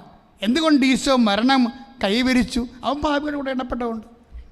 യേശയ്യ 53:12 എന്തെന്നാൽ അവൻ തൻ്റെ ജീവനെ മരണത്തിന് ഏൽപ്പിച്ചു കൊടുക്കുകയും പാപികളോടുകൂടെ എണ്ണപ്പെടുകയും ചെയ്തു. Praise the Lord. അപ്പൊ നിസ്സാര കാര്യമല്ലത്. പാപികളുടെ കൂടെ എണ്ണപ്പെടുക എന്ന് വെച്ച് കഴിഞ്ഞാൽ ഒരു പാപിക്ക് ഈ ജീവിതത്തിലെ സ്വാഭാവികമായി ഉണ്ടാകുന്ന ദുഃഖാരിഷ്ടതകളും നമുക്കറിയാമല്ലോ. എല്ലാ പാപങ്ങളുടെയും അവസ്ഥ എന്താണ്? ഇന്ന് സുഖിപ്പിക്കുന്ന എല്ലാ പാപങ്ങളും നാളെ നമ്മളെ ദുഃഖിപ്പിക്കും. പ്രത്യേകിച്ച് മെച്ചമൊന്നും അലിയുന്നില്ല. എന്ത് മെച്ചമുണ്ടത്? ബുദ്ധിയും ബോധമുള്ളതെന്ന് ചിന്തിച്ച് നോക്കിയേ. എന്തിൽ നിന്ന് എന്ത് മെച്ചമുണ്ടായി? എന്തിൽ നിന്ന് എന്ത് മെച്ചമുണ്ടായി? ഒരു മെച്ചം ഉണ്ടായില്ല. 85 കോടിക്ക് ക്രിസ്മസിന് കുടിച്ചു എന്ന് പറഞ്ഞു. കുടിക്കട്ടെ. അതായത് ഇത് കഴിയുമ്പോൾ, കുറച്ച് കഴിയുമ്പോൾ ഇതിൻ്റെ ജന്യമായ കുറേ രോഗങ്ങൾ കുടിക്കണ ചിലപ്പോൾ 5 മിനിറ്റ് കൊണ്ട് ആ ഒരു കിക്ക് പോയെന്ന് വരും, 1 മണിക്കൂർ കൊണ്ട്. പക്ഷേ രോഗങ്ങൾ വന്നാൽ ഒരു കൊല്ലം കൊണ്ടും മാറത്തില്ല. അപ്പോൾ പിന്നെ എന്താ ലാഭം? ഇതിൻ്റെ അകത്ത് ഒന്നും ലാഭമില്ല. ഇതിലൊന്നും ലാഭമില്ല. ഇതിനകത്ത് ഇൻവെസ്റ്റ് ചെയ്യരുതെന്നാണ് വചനം പറയണത്. അല്ലാതെ നമ്മളെന്തിൽ നിന്നും വിലക്കുകയില്ലേ. ഇതിൽ ഇൻവെസ്റ്റ് ചെയ്താൽ നാളെ നിനക്ക് പണി കിട്ടും, അതുകൊണ്ട് വേണ്ട പരിപാടിക്ക് പോകരുത് എന്ന് നമുക്കൊരു താക്കീത് നൽകണത് ദൈവസ്നേഹം തന്നെയാണ്. അച്ഛൻ പറഞ്ഞു വരണത്, ദൈവവചനം ചില സമയത്ത് നമ്മുടെ ജീവിതത്തിൽ വിരുദ്ധമായിട്ട്, ദൈവവചനത്തെ വിരുദ്ധമായിട്ട് ജീവിതത്തിൽ സംഭവിക്കും. അപ്പോൾ ചില ആൾക്കാർ ചിന്തിക്കും, ഞാൻ ഇത്രയും പ്രാർത്ഥിച്ചല്ലോ, എന്നിട്ട് എന്തുകൊണ്ടാണ് എനിക്കിങ്ങനെ സംഭവിച്ചതെന്ന് നമ്മൾ ദൈവത്തോട് തർക്കിക്കും. പക്ഷേ ഈശോ പാപികളോട് എണ്ണപ്പെട്ടപ്പോഴേ ഒരു കാര്യം കൂടി അവിടെ ഉണ്ട്. എന്താണ്? അവൻ തർക്കിക്കുകയോ ബഹളം വെക്കുകയോ ഇല്ല. Praise the Lord. ഇപ്പം നമ്മൾ ഐസയ 53:7 വായിക്കുന്നത്, അവൻ മർദ്ദിക്കപ്പെടുകയും പീഡിപ്പിക്കപ്പെടുകയും ചെയ്തു. എങ്കിലും അവൻ ഉരിയാടിയില്ല. Praise the Lord. ചില കാര്യങ്ങൾക്ക് മറുപടി ഉരിയാടാതിരിക്കുന്നതാണ്. അല്ല, നമ്മൾ അവിടെ വെച്ച് ദൈവം എന്നോട് ഇങ്ങനെ ചെയ്തല്ലോ എന്ന് ചോദിച്ചാൽ തീർന്ന്. നീ ഇങ്ങനെ ഏണിയും പാമ്പും കളിച്ച് 98 കൊണ്ട് വെച്ചിരിക്കുകയാണ്. ഏണിയും പാമ്പും കളിച്ച് അവിടെ നിന്ന് വെച്ചാണ് നീ ദൈവത്തോട് ഒരു തർക്കം നടത്തിയത്. തീർന്നിൻ്റെ പരിപാടി. നേരെ പാമ്പ് വിഴുങ്ങിക്കൊണ്ട്, തർക്കത്തിൻ്റെ പാമ്പ് നിന്നെ വിഴുങ്ങിക്കൊണ്ട് വന്ന് 2 വെക്കും. തീർന്ന്. ആ കളി നിൻ്റെ എതിരാളി ജയിച്ചു. എതിരാളി എപ്പോഴും നിങ്ങൾക്ക് പ്രതീക്ഷിക്കുക. എതിരാളിയെ, യാക്കോബിന് ഇരുട്ടത്ത് പ്രത്യക്ഷപ്പെട്ട എതിരാളിയെ യാക്കോബ് കണ്ടിട്ടില്ല. അട്ടിക്കിട്ടിക്കഴിഞ്ഞപ്പോഴാണ് അവൻ കയറി വട്ടം പിടിച്ചിട്ട് പറഞ്ഞു, I know who you are, എന്നെ ബ്ലസ് ചെയ്യാതെ പോകരുതെന്ന് പറയും. അവസാനമേ ദൈവമാണെന്ന് മനസ്സിലാകത്തുള്ളൂ. നമ്മൾ അടി നടത്തിക്കൊണ്ടിരിക്കുന്ന സമയത്ത് നമ്മൾ തർക്കവും ബഹളവും മൽപ്പിടുത്തമൊക്കെ നടക്കുന്ന സമയത്ത് അതാരാണെന്ന് അറിയത്തില്ല. നമുക്ക് അവസാനമാണ് അറിയത്തുള്ളത്. ഇതാദ്യമേ അറിയണം. അതിനാണ് പരിശുദ്ധാത്മാവിനെ വേണമെന്ന് പറയുന്നത്. മറിയം ആദ്യമേ അറിഞ്ഞ ആളാണ്. തന്നോട് മൽപ്പിടുത്തം നടത്തുന്ന ആൾ ആരാണെന്ന് അമ്മ ആദ്യമേ അറിഞ്ഞിട്ട് അമ്മ ഒരു കാര്യം ചെയ്തു. എന്താണ്? തർക്കിക്കാൻ പോയില്ല, ബഹളം ഉണ്ടാക്കാൻ പോയില്ല. യാക്കോബിൻ്റെ ഗോത്രത്തിൽ അവൻ അവൻ വലിയവനായിരിക്കും എന്നൊക്കെ പറഞ്ഞത്, ദാവീദിന് സിംഹാസനം അവൻ നൽകപ്പെടുമെന്ന് പറഞ്ഞതും, പക്ഷെ അനുഭവത്തിൽ വന്നിരിക്കുന്നത് എന്നിവിടെയാണ്, കാലിത്തൊഴുത്തിലാണ്. പെറ്റതറിയാൻ വന്നത് ആരാണ്? ഇടയന്മാരാണ്. ഇപ്പം വചനം 1, അല്ലെങ്കിൽ വചനത്തിലൂടെ നൽകുന്ന ഹോപ്പ്, അതായത് വചനത്തിലൂടെ നമുക്ക് നൽകുന്ന പ്രത്യാശ 1. പക്ഷേ ഇതൊന്നും ജീവിതത്തിൽ സംഭവിക്കണില്ല. ജീവിതത്തിൽ ഘടകവിരുദ്ധമായിട്ട് പ്രകൃതം പിടിച്ച് മനുഷ്യർ ഇട്ടത്ത് വന്ന് മനുഷ്യനെ പേടിപ്പിക്കുമെന്ന്. ഇത്രയേ ഉള്ളൂ. ഞാൻ തന്നെ ഓർക്കിയിരുന്നേ, മിക്കവാറും ഔസേപ്പിതാവ് ഉണ്ണി എല്ലാ അമ്മയുണ്ട്. ഈ ഇരുട്ടത്ത് കൂടി ഈ പ്രാകൃതം പിടിച്ച മനുഷ്യർ ഇവർ സത്യമായിട്ട് പേടിച്ച് കാണാം. നമുക്ക് പേടിപ്പിക്കലാണ് വരണത്. നമ്മുടെ ജീവിതാനുഭവത്തിൽ അവൻ മഹാനായിരിക്കും എന്നൊക്കെ പറഞ്ഞെങ്കിലും അനുഭവത്തിൽ നമുക്ക് പ്രാകൃത മനുഷ്യരുടെ പേടിപ്പിക്കലാണ് കാണുന്നത്. പക്ഷേ ആട്ടിടയന്മാർ പോയി കഴിഞ്ഞപ്പോഴേ അമ്മ ആ വിഷയത്തിൽ തർക്കിക്കാൻ പോയില്ല. അവൻ തർക്കിച്ചില്ല. അമ്മ ആ വിഷയത്തിൽ ബഹളം ഉണ്ടാക്കാൻ പോയില്ല. അപ്പ എന്നോട് ഇങ്ങനെയല്ലല്ലോ പറഞ്ഞത്. എന്നോട് പറഞ്ഞത് ദാവീദിൻ്റെ സിംഹാസനം കൊടുക്കുമെന്ന് പറഞ്ഞ് രാജശിശുവാണെന്നല്ലേ പറഞ്ഞത്. എന്നിട്ട് ഈ പ്രാകൃത മനുഷ്യരെ രാത്രി വന്ന് എന്നെ പേടിപ്പിക്കണമല്ലോ ചെയ്തതെന്ന് ചോദിക്കും. അമ്മ തർക്കിക്കാൻ പോയില്ല. അമ്മ എന്ത് ചെയ്തു? ഹൃദയത്തിൽ സംഗ്രഹിച്ചു. അവൻ പാപികളുടെ കൂടെ എണ്ണപ്പെട്ടു എന്ന് പറയുമ്പോൾ യേശുവിൻ്റെ കൂടെ ആദ്യം എണ്ണപ്പെട്ടത് പരിശുദ്ധ അമ്മയാണ്. എങ്ങനെയാണ്? തർക്കിക്കാതെ, ബഹളമുണ്ടാക്കാതെ, ജീവിതവിരുദ്ധമായ പ്രത്യാശയ്ക്കും അതുപോലെ തന്നെ വാഗ്ദാനങ്ങൾക്കും വിരുദ്ധമായിട്ടുള്ള ജീവിതാനുഭവങ്ങൾ ഉണ്ടാകുമ്പോൾ 2:19 പറഞ്ഞു, അവളെ ഹൃദയത്തിൽ സംഗ്രഹിച്ചു. പ്രാർത്ഥിക്കുക, അമ്മേ പരിശുദ്ധമ്മേ, ജീവിതത്തിൽ ഇതുപോലെ അനുഭവങ്ങളുടെ കാലാവസ്ഥ വ്യതിയാനങ്ങൾ ഉണ്ടാകുമ്പോൾ കർത്താവിനെ പോലെ പാപികളോട് എണ്ണപ്പെട്ട ഈശോയെ പോലെ തർക്കിക്കാതെ ബഹളം വെക്കാതിരുന്ന ഈശോയെ പോലെ ഹൃദയത്തിലെ സംഗ്രഹിക്കാനുള്ള പരിശുദ്ധാത്മാവിന്റെ കൃപയാൽ എന്നെ അഭിഷേകം ചെയ്യണമേ. ശ്രദ്ധിക്കട്ടെ.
പ്രിയമുള്ളവരെ, അമ്മയുടെ ഏറ്റവും വലിയ അനുഗ്രഹം എന്ന് പറയുന്നത് അമ്മ ദൈവത്തെ ഒരിക്കലും അളക്കത്തില്ല.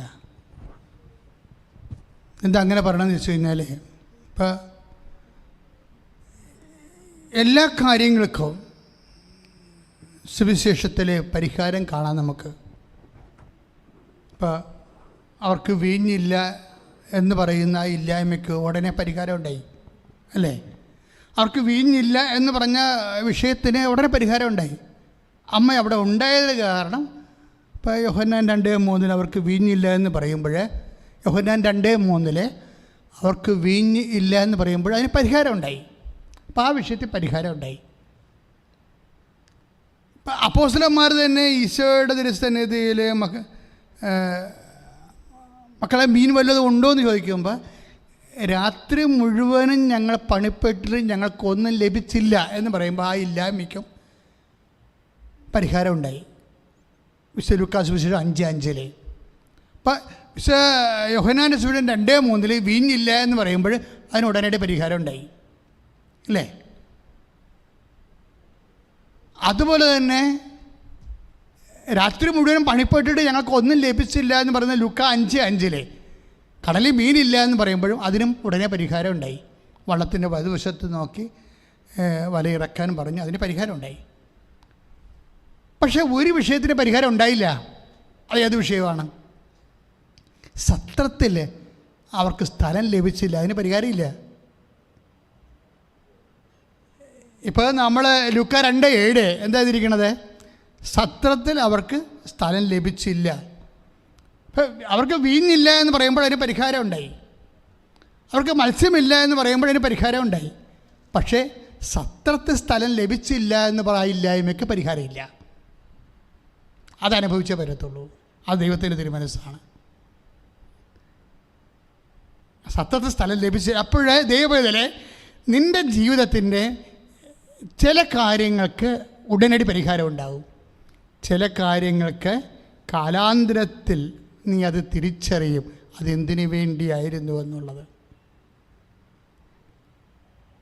അത് ദൈവഹിതത്തിൻ്റെ, ദൈവപരിപാലനയുടെ, നിൻ്റെ കൃപ ആർജനത്തിൻ്റെ ഭാഗമായി ദൈവത്തിന് ഒഴിവാക്കാൻ പറ്റാത്ത ചില വിഷയങ്ങൾ ജീവിതത്തിലുണ്ടാവും.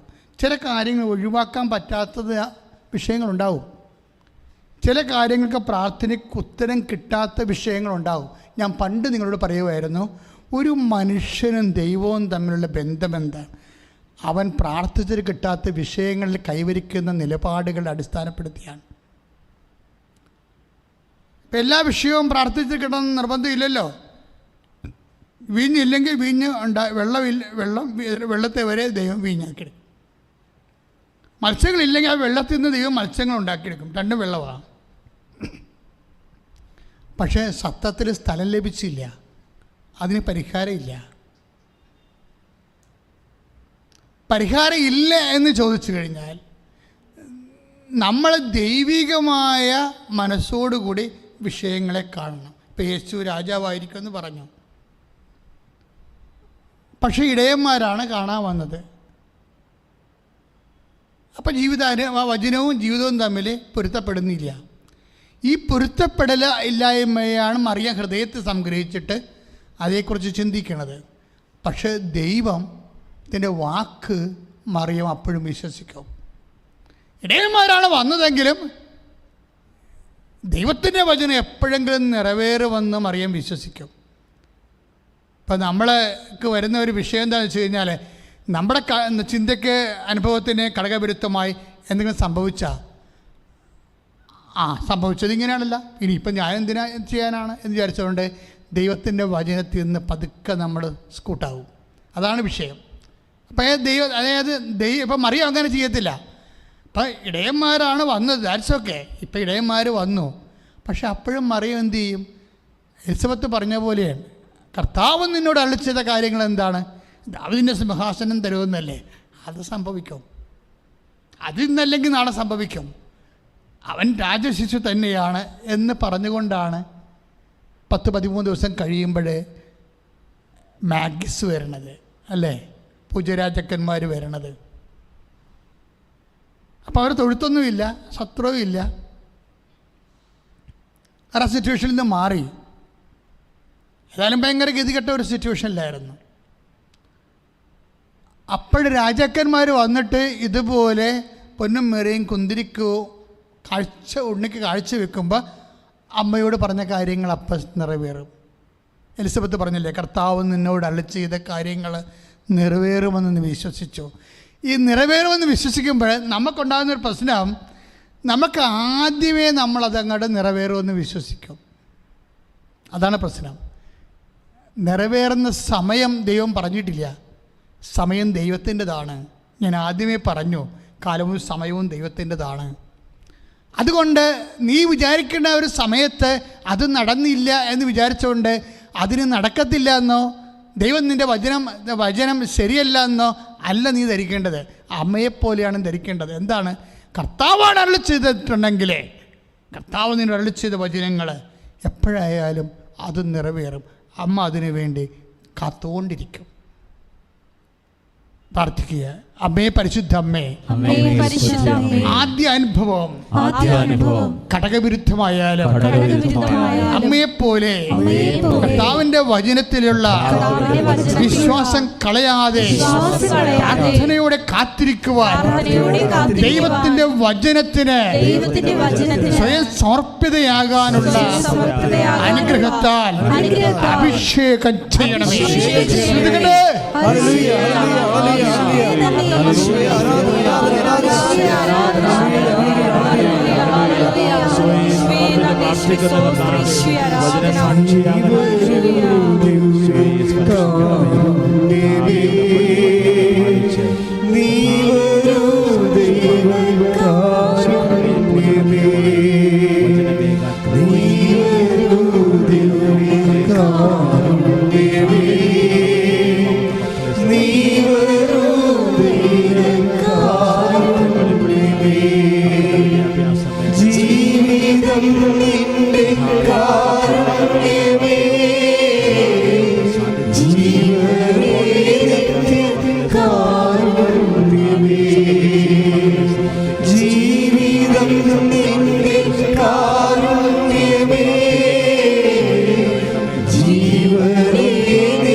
കർത്താവിൻ്റെ വചനങ്ങൾ പരിശുദ്ധ അമ്മയുടെ ജീവിതത്തിൽ നിറവേറിയ മനുഷ്യ അവതാരത്തിൻ്റെ ആണിക്കല്ലായ വചനങ്ങളും അതിൻ്റെ ജീവിതാനുഭവങ്ങളും കാലാവസ്ഥ ഭേദങ്ങളും അതിന് നമ്മൾ കൈവരിക്കേണ്ട സമീപനങ്ങളും അപ്പോസ്തല പാരമ്പര്യം അനുസരിച്ചാണ് ഞങ്ങളോട് ഇപ്പോഴും സംസാരിച്ചുകൊണ്ടിരിക്കുന്നത്.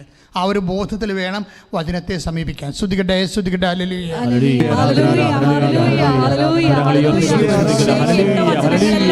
വിശ്വസിച്ച് നടപ്പിൽ വരുത്തുവാനുള്ള വലിയ അഭിഷേകം നൽകണമേ.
അമ്മയ്ക്ക് ചോദ്യങ്ങളില്ലായിരുന്നെന്നല്ല, തീർച്ചയായിട്ടും ചോദ്യങ്ങളുണ്ടായി. പക്ഷെ ഫണ്ടമെൻ്റൽ ക്വസ്റ്റ്യനാണ്.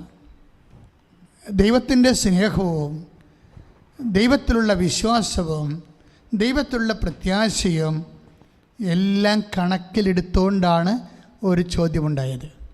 നമുക്ക് ചോദ്യമുണ്ടാകാം, പക്ഷേ ദൈവത്തെ നിരാകരിച്ചുകൊണ്ടാണ് പലരും ചോദിക്കുന്നത്. ദൈവം പ്രാർത്ഥനയ്ക്ക് ഉത്തരം നൽകുന്നില്ല, അല്ലെങ്കിൽ ഞാൻ പാപിയാണെന്നുള്ളൊരു കൺക്ലൂഷൻ എത്തിക്കൊണ്ട് നെഗറ്റീവായിട്ടാണ് ആൾക്കാർ ചോദ്യങ്ങൾ ചോദിക്കുന്നത്. അമ്മ പോസിറ്റീവായിട്ടാണ് ചോദ്യങ്ങൾ ചോദിക്കുന്നത്. This the difference between the Mary and the people. എല്ലാവരും നെഗറ്റീവായിട്ട് ദൈവത്തോട് ചോദിക്കും, എന്താ ഇങ്ങനെ ചെയ്തതെന്ന്. അമ്മ പോസിറ്റീവായിട്ട് ചോദിക്കും, ദൈവത്തിലെ നമ്മൾ ദൈവത്തോട് ഒരു കാര്യങ്ങളെ ഒരു വിഷയത്തിൽ നമ്മളോട് പറഞ്ഞതും വചനത്തിനനുസരിച്ചും ഘടകവിരുദ്ധമായിട്ടാണ് അനുഭവമെങ്കിൽ ദൈവത്തോട് നമുക്ക് ചോദിക്കാം. പക്ഷേ with faith, with hope, with love ദൈവത്തോട് ചോദിക്കാം. അമ്മയെപ്പോലെ സ്നേഹത്തോടെ ചോദിക്കാം, പ്രത്യാശയോടെ ചോദിക്കാം, അതുപോലെ തന്നെ വിശ്വാസത്തോടെ ചോദിക്കാം. അമ്മ എന്താണ് സ്നേഹത്തോടെ ചോദിച്ചത്? അമ്മ എന്താണ് വിശ്വാസത്തോടെ ചോദിച്ചത്? അമ്മ എന്താ പ്രത്യാശത്തോടെ ചോദിച്ചത് ദൈവത്തോട്? ഇത് എങ്ങനെ സംഭവിക്കും? അതാണ് ചോദ്യം. അപ്പോൾ ദൈവം കൃത്യമായ മണിമണി പോലെ ഉത്തരം പറയും. മര്യാദയൊക്കെ ചോദിച്ചാൽ ദൈവത്തിന് കുഴപ്പമില്ല. സാത്താൻ്റെ അരൂപി സ്വീകരിച്ചുകൊണ്ട് ലോകത്താനായിട്ട് ചോദിക്കുമ്പോഴാണ് പ്രാർത്ഥനയ്ക്ക് ഉത്തരവില്ലാത്തത്. എൻ്റെ ക്ലേശങ്ങൾ ദൈവത്തോട് നീ സൗമ്യനസ്വത്തോടെ ചോദിക്കണം. ഹൗ ഇറ്റ് വിൽ ഹാപ്പൻ, ഇതെങ്ങനെ സംഭവിക്കും? അപ്പോൾ ദൈവം പറയുന്ന ഉത്തരവുണ്ട്. എന്താണ്? പരിശുദ്ധാത്മാവും നിൻ്റെ മേൽ വരും. ഇപ്പോൾ വിശുദ്ധ ലൂക്കാ 1:34, വിശുദ്ധ ലൂക്കാ 1:35. എന്താ ചോദ്യങ്ങൾ രണ്ടും? അമ്മയുടെ സമരസപ്പെടുന്ന വളരെ ഹൃദ്യമായ ദൈവത്തെ വിശ്വസിക്കുന്ന, ദൈവത്തിൻ്റെ വചനത്തെ വിശ്വാസത്തിലെടുത്തുകൊണ്ട് ദൈവത്തിൻ്റെ സ്നേഹം കട്ടയിൽ ചെയ്യാത്ത രീതിയിൽ വളരെ സോഫ്റ്റ് ടച്ചായിട്ടൊരു ചോദ്യമാണ്. എന്താ ചോദിക്കണത്? ഇതെങ്ങനെ സംഭവിക്കും? എന്താ കാരണം? ഞാൻ പുരുഷനെ അറിയുന്നില്ലല്ലോ. എന്ത് ഗ്രേറ്റ് ചോദ്യമാണത്! എന്തോ ഒരു വലിയ, അത് കേൾക്കുമ്പോൾ നമുക്ക് അഭിഷേകം ഉണ്ടാവും. അതിന് മാലാഖ സൗമ്യനസ്വത്തോടെ മറുപടി പറയും. ഇതിൻ്റെ അത് വന്നിരിക്കുന്നത് ബോഡി ലാംഗ്വേജിൽ വന്ന പ്രശ്നമാണിത്. Tone and body language. സക്രിയയും അമ്മയും തമ്മിലുള്ള വ്യത്യാസം, രണ്ടുപേരും മംഗളവാർത്ത കേട്ട ആൾക്കാരാണ്. പക്ഷേ ബോഡി ലാംഗ്വേജ് വല്യപ്പൻ്റെ ഇതിൽ പെശകായിപ്പോയി. അതാണ് പ്രശ്നമായിപ്പോയത്. വല്യപ്പൻ ചോദിച്ച ചോദ്യം മാലാഖയ്ക്ക് ഇഷ്ടപ്പെടാഞ്ഞതിൻ്റെ കാരണം അതിൽ വിശ്വാസവും സ്നേഹവും പ്രത്യാശയും ഇല്ലാഞ്ഞതാണ്. അതാണ് സക്രിയ വല്യപ്പന് പറ്റിയ അബദ്ധം. അയാൾ പുരോഹിതനാണെങ്കിലും ഒരു കഥയില്ല. കഥയില്ലാത്ത എത്രയോ പുരോഹിതന്മാരുണ്ട്. കർത്താവിൻ്റെ വചനം ആഴമായി വിശ്വസിക്കാൻ ഞാനവരെ കുറ്റം പറയുകയല്ല. ഞാനൊരു ദിവസം ഒരു വചനത്തെക്കുറിച്ച് പറഞ്ഞപ്പോൾ ഒരു വ്യക്തി എന്നോട് വചനം മറുവചനമെന്ന് പറഞ്ഞു. ഞാൻ വചനം തിരുവചനം എന്നാണ് പറഞ്ഞത്. അപ്പം എൻ്റെ അർത്ഥം വചനത്തോട് ആഭിമുഖ്യമില്ലാത്തവരുണ്ട് സഭയിൽ, ഇല്ലെന്ന് പറഞ്ഞിട്ട് കാര്യമില്ല. അവർ വേറെ രീതിയിൽ ആ വചനത്തെ വ്യാഖ്യാനിക്കണതും കാണാൻ ശ്രമിക്കണതും അല്ലാതെ പരിശുദ്ധാത്മാവിൻ്റെ വഴികളിലല്ല. വചനത്തെ എല്ലാവരും വിശ്വസിക്കുന്നുണ്ട്. പരിശുദ്ധാത്മാവിൻ്റെ നിറവോടും പരിശുദ്ധാത്മാവിൻ്റെ വഴികളോടും ദൈവത്തിൻ്റെ പദ്ധതികളോടും കൂടിയല്ലേ നമ്മുടെ രക്ഷാകര പദ്ധതിയല്ലേ വചനം. അല്ലാതെ ഓരോരോ സാമൂഹ്യ വിഷയം ഉണ്ടാകുമ്പോൾ അതിനൊക്കെ ദുർവ്യാഖ്യാനം ചെയ്യേണ്ടതാണ് വചനം. No never. അപ്പോഴേ അങ്ങനെ വരുമ്പോഴുണ്ടാകുന്ന പ്രശ്നം, സക്രിയയ്ക്ക് പറ്റിയ അബദ്ധം എന്താണ്? ബോഡി ലാംഗ്വേജ് വലിയപ്പൻ്റെ പെശകായിപ്പോയി, അതാണ് കുഴപ്പമായിപ്പോയത്. പിന്നെ എന്താണ്, അങ്ങനെ ഫേസും ഒക്കെ പോയി കാണും, ടോണൊക്കെ എല്ലാം പെശകായി കാണും. അതുകൊണ്ടാണ് ഗബ്രിയേൽ എടുത്തിട്ട് നിലത്തിട്ട് കുത്താൻ പോകുകയായിരുന്നു. പിന്നെ വേണ്ടെന്ന് വെച്ചിട്ട് പോകുന്നതാണ്. വലിയൊരു നല്ല കാര്യം കൊണ്ട് വന്നതാണ്, ആകപ്പാട് ചളുവായി പിരിഞ്ഞത്. ദൈവം നമ്മുടെ അടുത്ത് നല്ല കാര്യം കൊണ്ട് വരുമ്പോഴും അത് ചളുവായി പോണത് നമ്മുടെ കയ്യിരിപ്പ് കൊണ്ടാണ്, വേറെ കുഴപ്പമില്ല എന്നത്. ഈ സക്കറിയായോട് പറഞ്ഞ അതേ കാര്യം തന്നെയാണ് മറിയത്തോട് പറയണത്. പക്ഷെ മറിയത്തിൻ്റെ ബോഡി ലാംഗ്വേജ് കറക്റ്റായിരുന്നു, മറിയത്തിൻ്റെ ടോൺ ഓഫ് വോയിസ് കറക്റ്റായിരുന്നു. ഇതെങ്ങനെ സംഭവിക്കും? എന്താണ് കാരണം? ഞാൻ പുരുഷനെ അറിയുന്നില്ലല്ലോ. ഒരു കന്യയായ സ്ത്രീ കന്യാത്വത്തെ വ്രതമായി എടുത്തുകൊണ്ട് ദൈവത്തിന് വേണ്ടി ജീവിക്കാൻ തീരുമാനിച്ചൊരു വ്യക്തി അറിയേണ്ട മൗലികമായ കാര്യങ്ങൾ സൗമ്യതയോടെയാണ് ദൈവത്തോട് ചോദിക്കുന്നത്. അപ്പോൾ ദൈവം വളരെ കൃത്യമായിട്ട് മറുപടി പറയും. എന്താണ്? പരിശുദ്ധാത്മാവ് നിൻ്റെ മേൽ വരും. എന്തോ ഒരു മനോഹരമായ ഉത്തരം. അമ്മയോട് വളരെ പിന്നെ കുറച്ചുകൂടി കൃത്യമായിട്ട് പറയും. എന്താണ്? അത്യുന്നതൻ്റെ ശക്തി. അത് ലൂക്കാ 1:35 അത്യുന്നതൻ്റെ ശക്തി എന്ന് പറയുമ്പോൾ നിങ്ങൾക്ക് ഫീൽ ചെയ്യുന്നില്ലേ? ഇത് പറയുമ്പോൾ എൻ്റെ ഹൃദയത്തിൽ, എൻ്റെ മനസ്സിൽ പരിശുദ്ധാത്മാവിൻ്റെ നിറവ് എനിക്ക് ഫീൽ ചെയ്യുന്നുണ്ട്. അത്യുന്നതൻ്റെ ശക്തി നിൻ്റെ മേൽ വരും എന്ന് പറയുമ്പോൾ അമ്മ ആ നിമിഷം പരിശുദ്ധാത്മാവ് നിറയെ. ഒരു പക്ഷേ ബൈബിളിലെ ആദ്യ പെന്തക്കോസ്ത നടക്കുന്നത് അമ്മയുടെ ശിരസിലാണ്, മംഗളവാർത്ത സമയത്താണ്. നമ്മൾ അവിടുത്തെ മംഗളവാർത്തയിൽ നടന്ന പരിശുദ്ധാത്മാവിൻ്റെ ഇൻഡലിങ്ങിനെക്കുറിച്ച് അധികം സംസാരിക്കാതെ നമ്മൾ അപ്പോസ്തലന്മാർക്ക് നടന്ന പരിശുദ്ധാത്മാവിൻ്റെ ഇൻഡലിങ്ങിനെക്കുറിച്ചാണ് കൂടുതൽ സംസാരിക്കുന്നത്. അതിൻ്റെതായിട്ടുള്ള ചരിത്രപരമായ കാരണങ്ങളുണ്ട്, ഞാൻ അതിനെ ഒന്നും നിഷേധിക്കുന്നില്ല. പക്ഷേ ആദ്യം ഒരു വ്യക്തി പുതിയ നിയമത്തിലെ പരിശുദ്ധാത്മാവിനെ സ്വീകരിക്കുന്നത് അമ്മയാണ്. പക്ഷേ അമ്മ പരിശുദ്ധാത്മാവിനെ സ്വീകരിക്കുമ്പോഴേ അമ്മയുടെ പ്രതികരണം എന്താണെന്ന് നിങ്ങൾ ചിന്തിക്കണം. അങ്ങനെ പ്രതികരിക്കാൻ അപ്പോസ്തലന്മാർക്ക് കഴിഞ്ഞില്ല. പത്രോസ് മാത്രം വചനം പ്രഘോഷിച്ചത് നമ്മൾ മറച്ചു വെക്കുന്നില്ല. പക്ഷേ വളരെ സ്വകാര്യമായ ഒരു പ്രതികരണം അമ്മ നടത്തി അവിടെ. എന്താ അമ്മ പറഞ്ഞത്?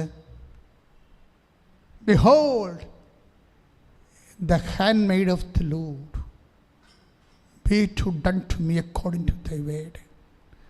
പരിശുദ്ധാത്മാവെന്ന് പറയുമ്പോൾ അമ്മയുടെ മനസ്സിൽ പരിശുദ്ധാത്മാവെന്ന് നിറഞ്ഞിട്ട് അതിൻ്റെ പ്രാർത്ഥന എന്താണ് പറയണത്? ഇതാ കർത്താവിൻ്റെ ദാസി.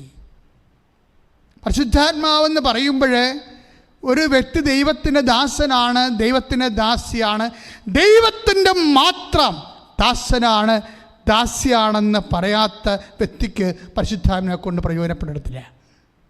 പരിശുദ്ധാത്മാവ് കൊടുത്ത ജ്ഞാനപരത്തിലാണ് അമ്മ പറയണത്, behold the handmade of the Lord. തീർന്നില്ല. ഇതാ കർത്താവിൻ്റെ ദാസി എന്ന് പറയുമ്പോൾ എന്തിൻ്റെ ദാസിയാണ്? വചനത്തിൻ്റെ ദാസിയാണ്, ദൈവവചനത്തിൻ്റെ ദാസിയാണ്. എന്താണ്? അങ്ങ് പറഞ്ഞതുപോലെ എന്നിലെ നിറവേറട്ടെ. അതാണ്. അപ്പോൾ അങ്ങ് പറഞ്ഞത് എന്താണ്? വചനമല്ലേ. അമ്മയുടെ വായിൽ നിന്ന് എന്ത് വന്നാലും അത് ഉടമ്പടിയായിരിക്കും. ഇപ്പോൾ ഒരു സാക്ഷ്യം പറഞ്ഞു, ഞാൻ ഞെട്ടിപ്പോയി. അതിങ്ങനെ പുകുരു പോലെ ഇങ്ങനെ കേട്ടോണ്ടിരിക്കുന്ന ആൾക്കാർ 5 മണിക്കൂറിനുള്ളിൽ 7000 എന്താ അവർ പറഞ്ഞത്? അവർ ഹെഡ് നേഴ്സാണ്, സീനിയർ നേഴ്സ്. ഫ്ലൈറ്റിൽ വെച്ച് അവരെ പിടിച്ചു. എന്താ പിടിക്കാൻ കാരണം? അവരുടെ ബാഗിൽ വെടിയുണ്ട കണ്ടെത്തി. അയ്യോ, വെടിയുണ്ട കണ്ടെത്തിയ കൊച്ചറാണി ചേച്ചി ഞെട്ടിപ്പോയി. അനൗൺസ്മെൻറ്റാണ് നടക്കുന്നത്. ഉടനെ റഷ് ചെയ്ത് അവിടുത്തെ ചെന്നപ്പോൾ പോലീസ് നിയമപരമായിട്ട് വിമാനത്തിൽ വെടിയുണ്ട. നിങ്ങൾ ചിന്തിച്ച് നോക്കിയേ, നമ്മളാണെങ്കിൽ ഉരുകി ചത്തുപാടിരുന്നുണ്ട്. ഈ മനുഷ്യത്തെ ആ സമയത്ത് വിളിച്ചത് എൻ്റെ കൃപാസനം മാതാവേ എന്നാണ് വിളിച്ചത്. കേട്ടപ്പോൾ എനിക്ക് ഭയങ്കര ആഹ്ലാദം ഉണ്ടായി. എന്നുവെച്ചാൽ സ്വന്തം ബാഗിൽ വെടിയുണ്ട കണ്ട് വിമാനത്തിലാണ്, അല്ലാതെ ചായക്കടയിൽ ഇരിക്കുമ്പോഴല്ലേ വിമാനത്തിലൊക്കെ വെടിയുണ്ട. നിയമം എന്താണ്? അപ്പത്തിനെ അറസ്റ്റ് ചെയ്ത് അകത്താക്കുക. അതാണ് നിയമം, രാജ്യത്തിൻ്റെ നിയമം. രണ്ടാമത്തെ എന്താണ്? 14 കൊല്ലം തടവാണ്. എൻ്റെ കൃപാസനം മാതാവേ, എൻ്റെ ദൈവത്തിലെ ഇന്ന് നിങ്ങൾക്ക് വിളിക്കാനൊരു അമ്മയുണ്ട്.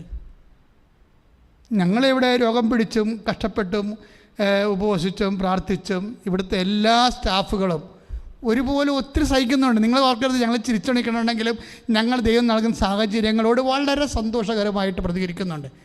പക്ഷേ ഇതിനെ പ്രതികരിക്കുമ്പോഴൊക്കെ ഉണ്ടാകുന്ന എന്താണ്? ജനങ്ങൾക്ക് ആശ്രയിക്കാനൊരു നാമം. എല്ലാവരും അമ്മയെ തള്ളിപ്പറഞ്ഞൊരു കാലം ഉണ്ടായിരുന്നു ഇവിടെ. ഞാനൊക്കെ വളർന്നു വന്നൊരു കാലം, 86 മുതലുള്ള കാലങ്ങളിൽ കാരിസ്മാറ്റിക് മേഖലയെപ്പോലും ഞാൻ അവരെ കുറ്റം പറയണില്ല. കാര്യം അവരുണ്ടാക്കി വെച്ചിട്ടുള്ള ഒരു വലിയ അഭിഷേക തലം, വലിയ ഉപവീയുടെ തലം, വലിയ മാധ്യമത്തിൻ്റെ സുവിശേഷ പ്രവർത്തനം, എത്രയോ ആയിരങ്ങളും കോടികളും കർത്താവിനെ അറിഞ്ഞത് കാരിസ്മാറ്റിക് പ്രസ്ഥാനം ശക്തി പ്രാപിച്ചപ്പോഴാണ്. പക്ഷേ ഇവരുടെ ആദ്യ തലമുറയിൽ അമ്മയെ നിഷേധിച്ചത് എനിക്ക് നേരിട്ടറിയാം. ഞാൻ കുട്ടിയുടെ പല ധ്യാനങ്ങളിലും കൊന്ത ചെല്ലാനും മതാനുഭവി തിരഞ്ഞെടുക്കാൻ പോലും സമ്മതിക്കാത്ത ധ്യാനഗുരുക്കന്മാർ ആദ്യകാലങ്ങളുണ്ടായിരുന്നു. എത്രയോ അവസാനം 90 കഴിഞ്ഞപ്പോൾ 90, 95, 96 ആയപ്പോഴാണ് പതുക്കെ സഭ ഈ വിഷയം നിരീക്ഷിച്ചിട്ടാണ് അവസാനം അമ്മയെക്കുറിച്ചൊക്കെ ഇവർ പറയാനും ഒരു ക്ലാസ് അമ്മയ്ക്ക് വേണ്ടി കൊടുക്കാനൊക്കെ പറ്റിയത്. നിങ്ങൾ പഴയ ചരിത്രം നോക്കിയാൽ മതി. പഴയ ധ്യാനഗുരുക്കന്മാർ ധ്യാനിപ്പിച്ചുകൊണ്ടിരുന്നത് യേശു ഏക രക്ഷകൻ എന്നുള്ള രീതിയിൽ മാത്രം സംസാരിച്ചുകൊണ്ടിരിക്കുകയാണ്. അത് ശാശ്വതമായ പ്രാമാണികമായ സത്യത്തെ ശക്തമായ രീതി പ്രഘോഷിച്ചുകൊണ്ട് തന്നെ പരിശുദ്ധ അമ്മയുടെ ഒരു സ്വർഗീയമായ ദൗത്യം സുവിശേഷത്തെ ഒളിപ്പിച്ച് ദൈവം വെച്ചിട്ടാണ് സഭയെ വളർത്തിയത്. അമ്മയുടെ 102 പ്രത്യക്ഷീകരണങ്ങൾ ഞങ്ങളിപ്പോൾ ഡിവൈൻ TV-യിൽ ഗുഡ്നസ് TV ചെയ്യുന്ന മറിയം പ്രത്യക്ഷീകരണങ്ങൾ, നന്മ നിറഞ്ഞ മറിയം, അതുപോലെയുള്ള എല്ലാ ശുശ്രൂഷകളും നമ്മൾ എടുക്കുമ്പോഴേക്കും മനസ്സിലാകുന്നത് അമ്മ സഭയുടെ കൂടെ ജീവനോടെ കൈകോർത്ത് സഞ്ചരിക്കുകയാണ്. എന്തുകൊണ്ട് അമ്മയ്ക്ക് ഇത്രയും വിലയുണ്ടായി? ഇതെങ്ങനെ സംഭവിക്കുമെന്ന് അമ്മ സൗമ്യനസത്തോടെ ദൈവത്തോട് ചോദിക്കുമ്പോൾ ദൈവം പറഞ്ഞ ഉത്തരത്തിന് അമ്മ കൊടുത്ത മറുപടിയാണ്, പരിശുദ്ധാത്മാവ് നിൻ്റെ മേൽ വരും. അത്യുന്നതൻ്റെ ശക്തി. പിന്നെ വേറെ ഒരു ശക്തിക്കും അവിടെ ഒരു പ്രാബല്യവുമില്ല. ഹെറോദസിൻ്റെ ശക്തിക്കും പ്രാബല്യമില്ല. വേറെ ഒരു ശക്തിക്കും അവിടെ പ്രാബല്യമില്ല. അതിൻ്റെ ശക്തി നിൻ്റെ മേൽ ആവശ്യിക്കും. അപ്പോൾ അമ്മ പറഞ്ഞ വാക്കെന്താണ്? അത്യുന്നതൻ്റെ ശക്തിക്ക് പരിശുദ്ധാത്മാവിന് ഞാൻ എന്നെ തന്നെ സമർപ്പിക്കുന്നു. അങ്ങ് പറഞ്ഞതുപോലെ എന്നിൽ നിറവേറട്ടെ. ദൈവത്തിൻ്റെ വചനം അതുപോലെ ജീവിതത്തിൽ നിറവേറട്ടെ എന്ന് പറയുന്നതാണ് ഉടമ്പടി. അതാണ് യോഹന്നാൻ്റെ സുവിശേഷം നമ്മൾ വായിക്കണത്. അവൻ പറഞ്ഞതുപോലെ ചെയ്യുക. എന്തില്ലായ്മ വന്നാലും, ഏത് തരത്തിലുള്ള വ്യത്യസ്തമായ പ്രതികൂല സാഹചര്യങ്ങളുണ്ടായാലും, കാലങ്ങൾ മാറി മാറി വന്നാലും, ഉടമ്പടി എന്ന് പറയുന്നത് ഒരു ജീവിതമാണ്, ഒരു സംസ്കാരമാണ്, ഒരു സ്വഭാവമാണ്. It's A commitment. Covenant is A commitment. അത് ജീവിതത്തിൻ്റെ അവസാനം വരെ മറിയത്തിൻ്റെ ഒപ്പം, വചനത്തോടൊപ്പം, മറിയത്തോടൊപ്പം. എന്തുകൊണ്ട് വി പ്രൊക്ലെയിം ദ മേരി? കാര്യം അവരാണ് പ്രകടരൂപം. വചനം സംസ്വീകരിച്ച, വചനം സ്വീകരിച്ച, പരിശുദ്ധാത്മാവിനെ ഏറ്റു ജീവിച്ച, അതിൻ്റെ നിലപാട്, പരിശുദ്ധാത്മേറ്റതിൻ്റെ നിലപാടുകൾ ജീവിതത്തിൻ്റെ വ്യത്യസ്തമായ പ്രതികൂല സാഹചര്യങ്ങളെ പ്രതിഫലിപ്പിച്ചുകൊണ്ട് യേശുവിനെ പോലെ ശാന്തശീലയായി നിന്ന, തർക്കിക്കാതെ ബഹളം ഉണ്ടാക്കാതെ നിന്ന് ഹൃദയത്തിൽ സംഗ്രഹിച്ച ദൈവ പൈതൽ. അതിനേക്കാൾ വലിയ മാതൃകയുണ്ടോ നമുക്ക്? അതുകൊണ്ട് തന്നെ വചനം, കാര്യം എന്തുകൊണ്ടാണ്? യേശു പൂർണ്ണമായി ദൈവമാണ്, അമ്മ പൂർണ്ണമായ മനുഷ്യനാണ്.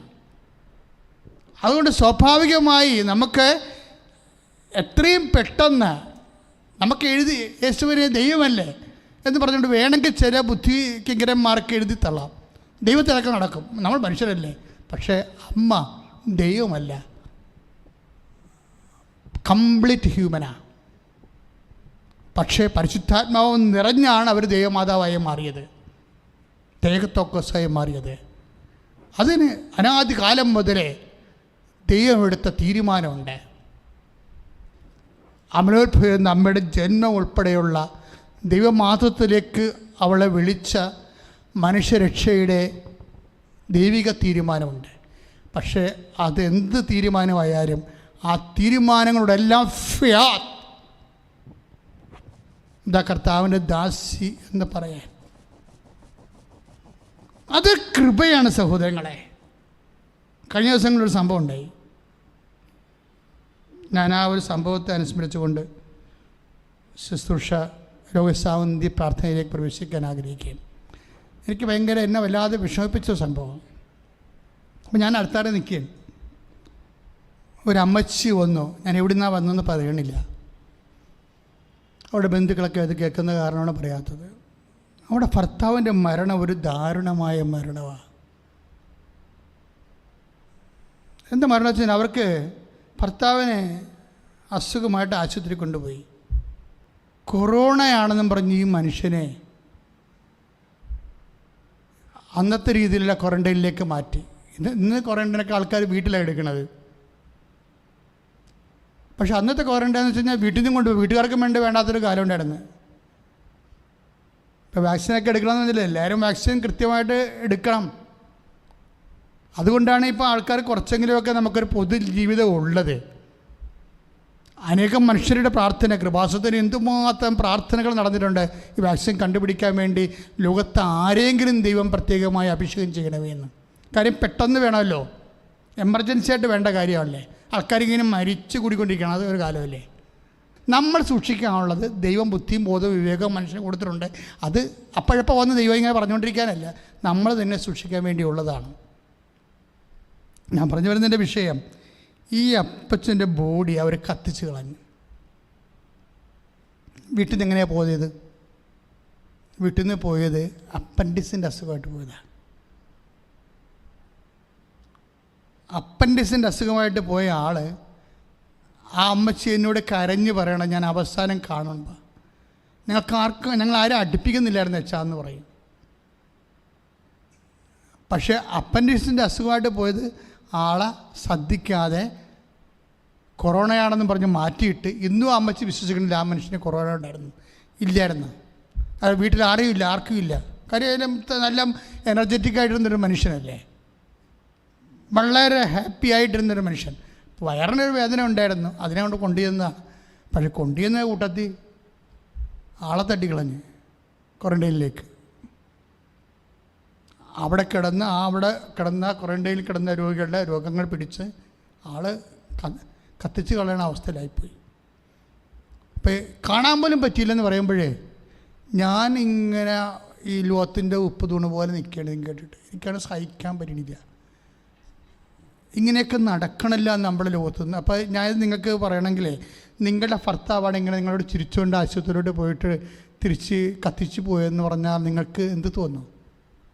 ഞാൻ കർത്താവിനോട് ചോദിച്ചു, കർത്താവ് what happened?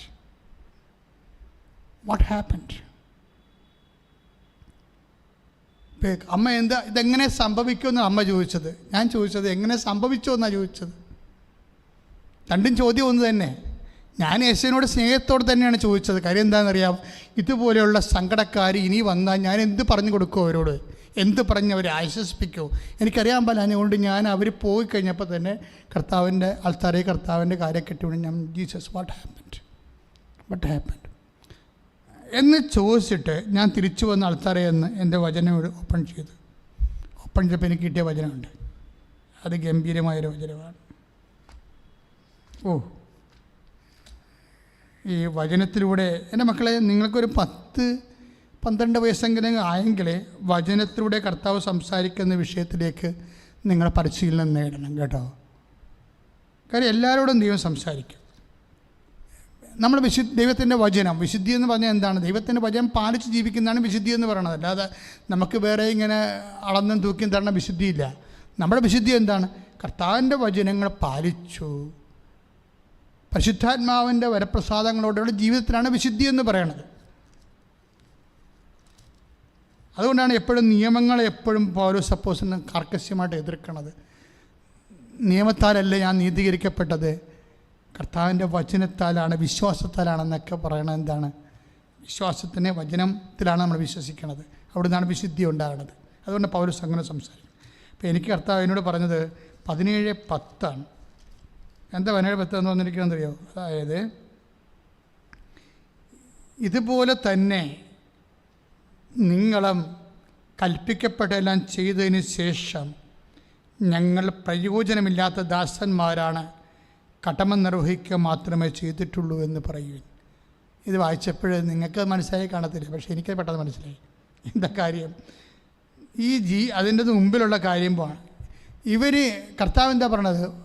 Final end of the part 14 final chapter എങ്ങനെയാണ് അല്ലെങ്കിൽ എങ്ങനെയല്ല എന്നുള്ളത് ദൈവത്തിൻ്റെ തിരുസന്നിധിയിൽ വലിയ വിഷയമല്ല. ദൈവത്തിൻ്റെ വിഷയം എന്താണ്? കടമ നിർവഹിച്ചിട്ടുണ്ടോ ഇല്ലയോ. നീ ഇന്ന് ഭർത്താവിനെക്കുറിച്ച് നിലവിളിക്കുന്നു, അത് ശരിയാ. അല്ലെങ്കിൽ ഭാര്യയെക്കുറിച്ച് നിലവിളിക്കുന്നു, അത് ശരിയാ. നിൻ്റെ മക്കളെക്കുറിച്ച് നിലവിളിക്കുന്നു, അത് ശരിയാ.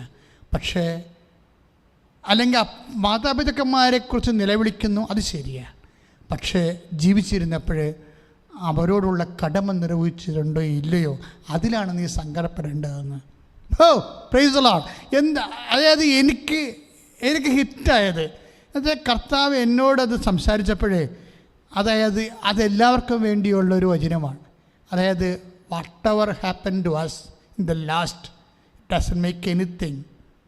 മറിച്ച് അവർ ജീവനോടെ ഇരുന്ന കാലത്ത് അവരോടുള്ള നമ്മുടെ കടമ നിർവഹിച്ചിട്ടുണ്ടോ ഇല്ലയോ. എന്താണ്? ഹെവി ടാസ്ക്കാണ്. ഉഴാനും ആട് മേയ്ക്കാനും പോയിട്ട് വരുന്ന ദാസൻ. ഞാൻ എന്താ ഈ ദാസി എന്നൊക്കെ പറയാൻ കാര്യം, അമ്മ അങ്ങനെയായിരുന്നു. അതുകൊണ്ട് അമ്മയ്ക്ക് കംപ്ലൈൻ്റ് ഇല്ലായിരുന്നത്. അമ്മ തർക്കിക്കാഞ്ഞ കാര്യം അതായിരുന്നു. ഈശോയും തർക്കിക്കാഞ്ഞ കാര്യം, ബേസിക്കായിട്ട് രണ്ടുപേരും സെർവൻ്റ് ഓഫ് ഗോഡാണ്. ഈശോയും സെർവൻ്റായിരുന്നു, ദാസനായിരുന്നു. അമ്മയും ദാസിയായിരുന്നു. അതിന് ബേസിക്കായിട്ട് ഇവർ രണ്ടുപേരും ദാസനായിരുന്നു.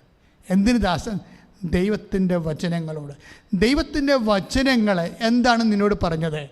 നിൻ്റെ ഭർത്താവിനുള്ള കടമ എന്താണ്, ഭാര്യയുള്ള കടമ എന്താണ്, മക്കൾക്ക് മാതാപിതാക്കളുടെ കടമ എന്താണ് എന്ന് വചനം എന്ത് പറഞ്ഞു, അതനുസരിച്ചാണ് നീ ദാസിയാകുന്നതെങ്കിലേ അവർക്കാണ് പരിശുദ്ധാത്മാവിനെ ലഭിക്കണത്. അപ്പോൾ പരിശുദ്ധാത്മാവ് ലഭിക്കാൻ നമ്മൾ പല തരത്തിലുള്ള പരിശുദ്ധാത്മാ അഭിഷേക ധ്യാനം, പലതരത്തിലുള്ള അഭിഷേക ധ്യാനങ്ങളുണ്ട്. പക്ഷേ ബേസിക്കായിട്ട് പരിശുദ്ധാത്മാവിനെ ലഭിച്ചത് ആർക്കാണ്? അമ്മയ്ക്കാണ്. അമ്മയ്ക്ക് എപ്പോഴാണ് പരിശുദ്ധാത്മാവ് ലഭിച്ചത്? Behold hand made of the Lord. അങ്ങ് പറഞ്ഞതുപോലെ, അങ്ങയുടെ വചനം പോലെ എന്നെക്കുറിച്ചുള്ള ദൈവത്തിൻ്റെ വചനം എന്നിൽ നിറവേറട്ടെ എന്ന് ജീവിതം കൊണ്ട് നമ്മൾ സാക്ഷ്യം വഹിക്കുമ്പോൾ ഇവിടെ റിസീവ് ഹോളി സ്പിരിറ്റ്, നമ്മൾ ആത്മാവിനെ നേടുന്നു. ആത്മാവിനെ നേടാനുള്ള എളുപ്പ വഴിയും അമ്മ തന്നെയാണ്. And Mary is a shortcut for the anointment Holy Spirit. അമ്മ ഒരു കുറുക്ക് വഴിയാണ് ആത്മാവിനെ അഭിഷേകം സ്വീകരിക്കാൻ. എങ്ങനെയാണ്? എൻ്റെ വചനം കേട്ടിട്ട് എൻ്റെ ഭർത്താവിൻ്റെ അതിദാരുണമായ മരണത്തെക്കുറിച്ച് പോലും ദൈവം പറഞ്ഞത് എന്താണ്? എങ്ങനെ സംഭവിക്കാം മനുഷ്യൻ ഈ ഭൂമിയിൽ ഏത് രീതിയിലും അവസാനം, ഈശോയുടെ അവസാനം എന്താണെന്ന് നമുക്കറിയാമല്ലോ.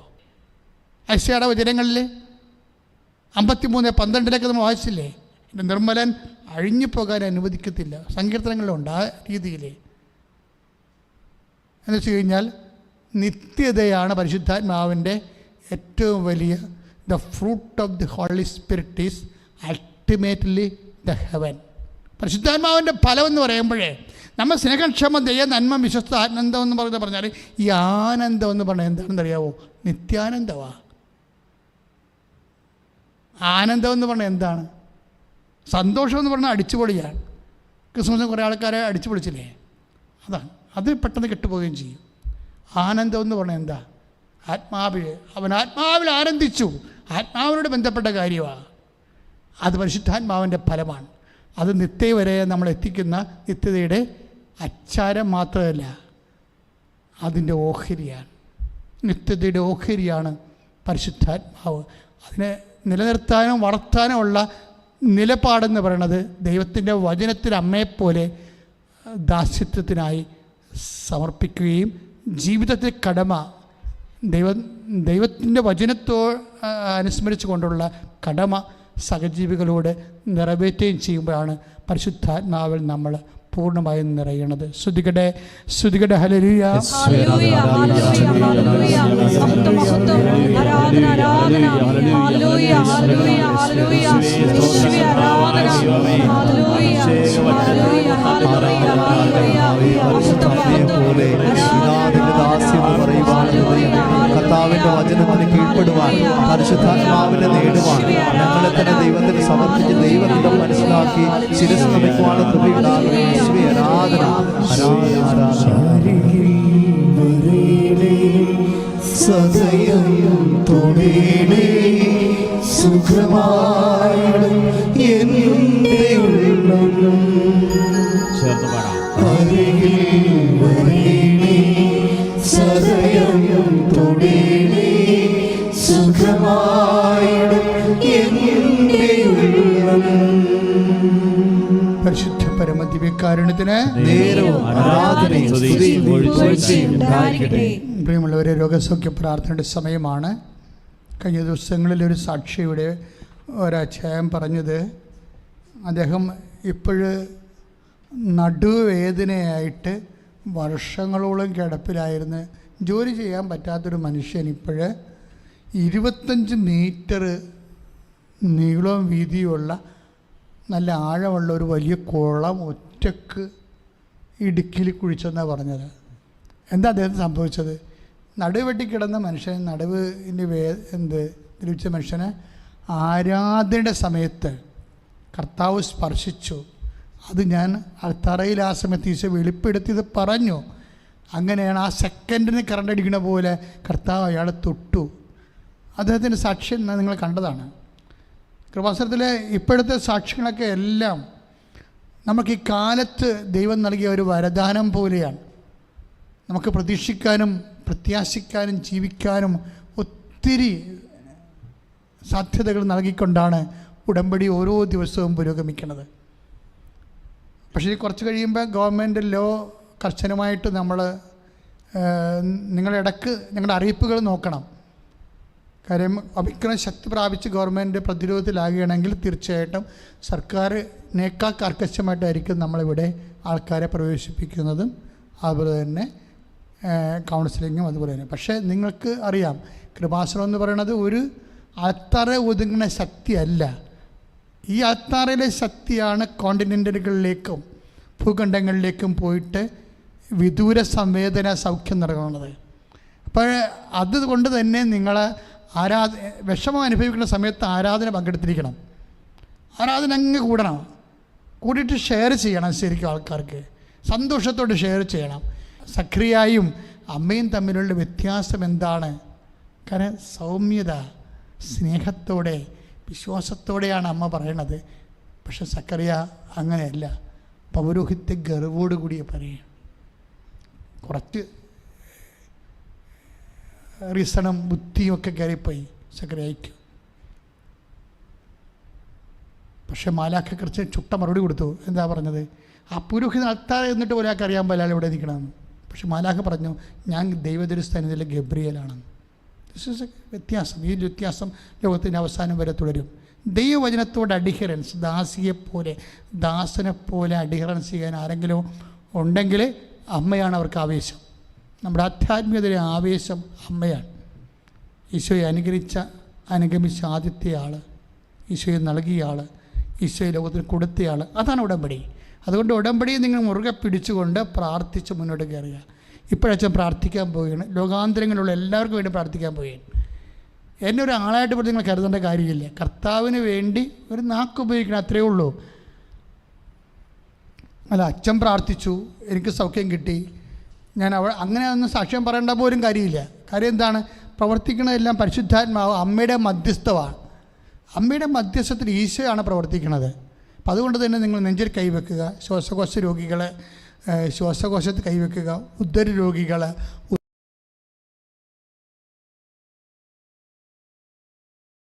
ഈശോയാണ് പ്രവർത്തിക്കുന്നത്.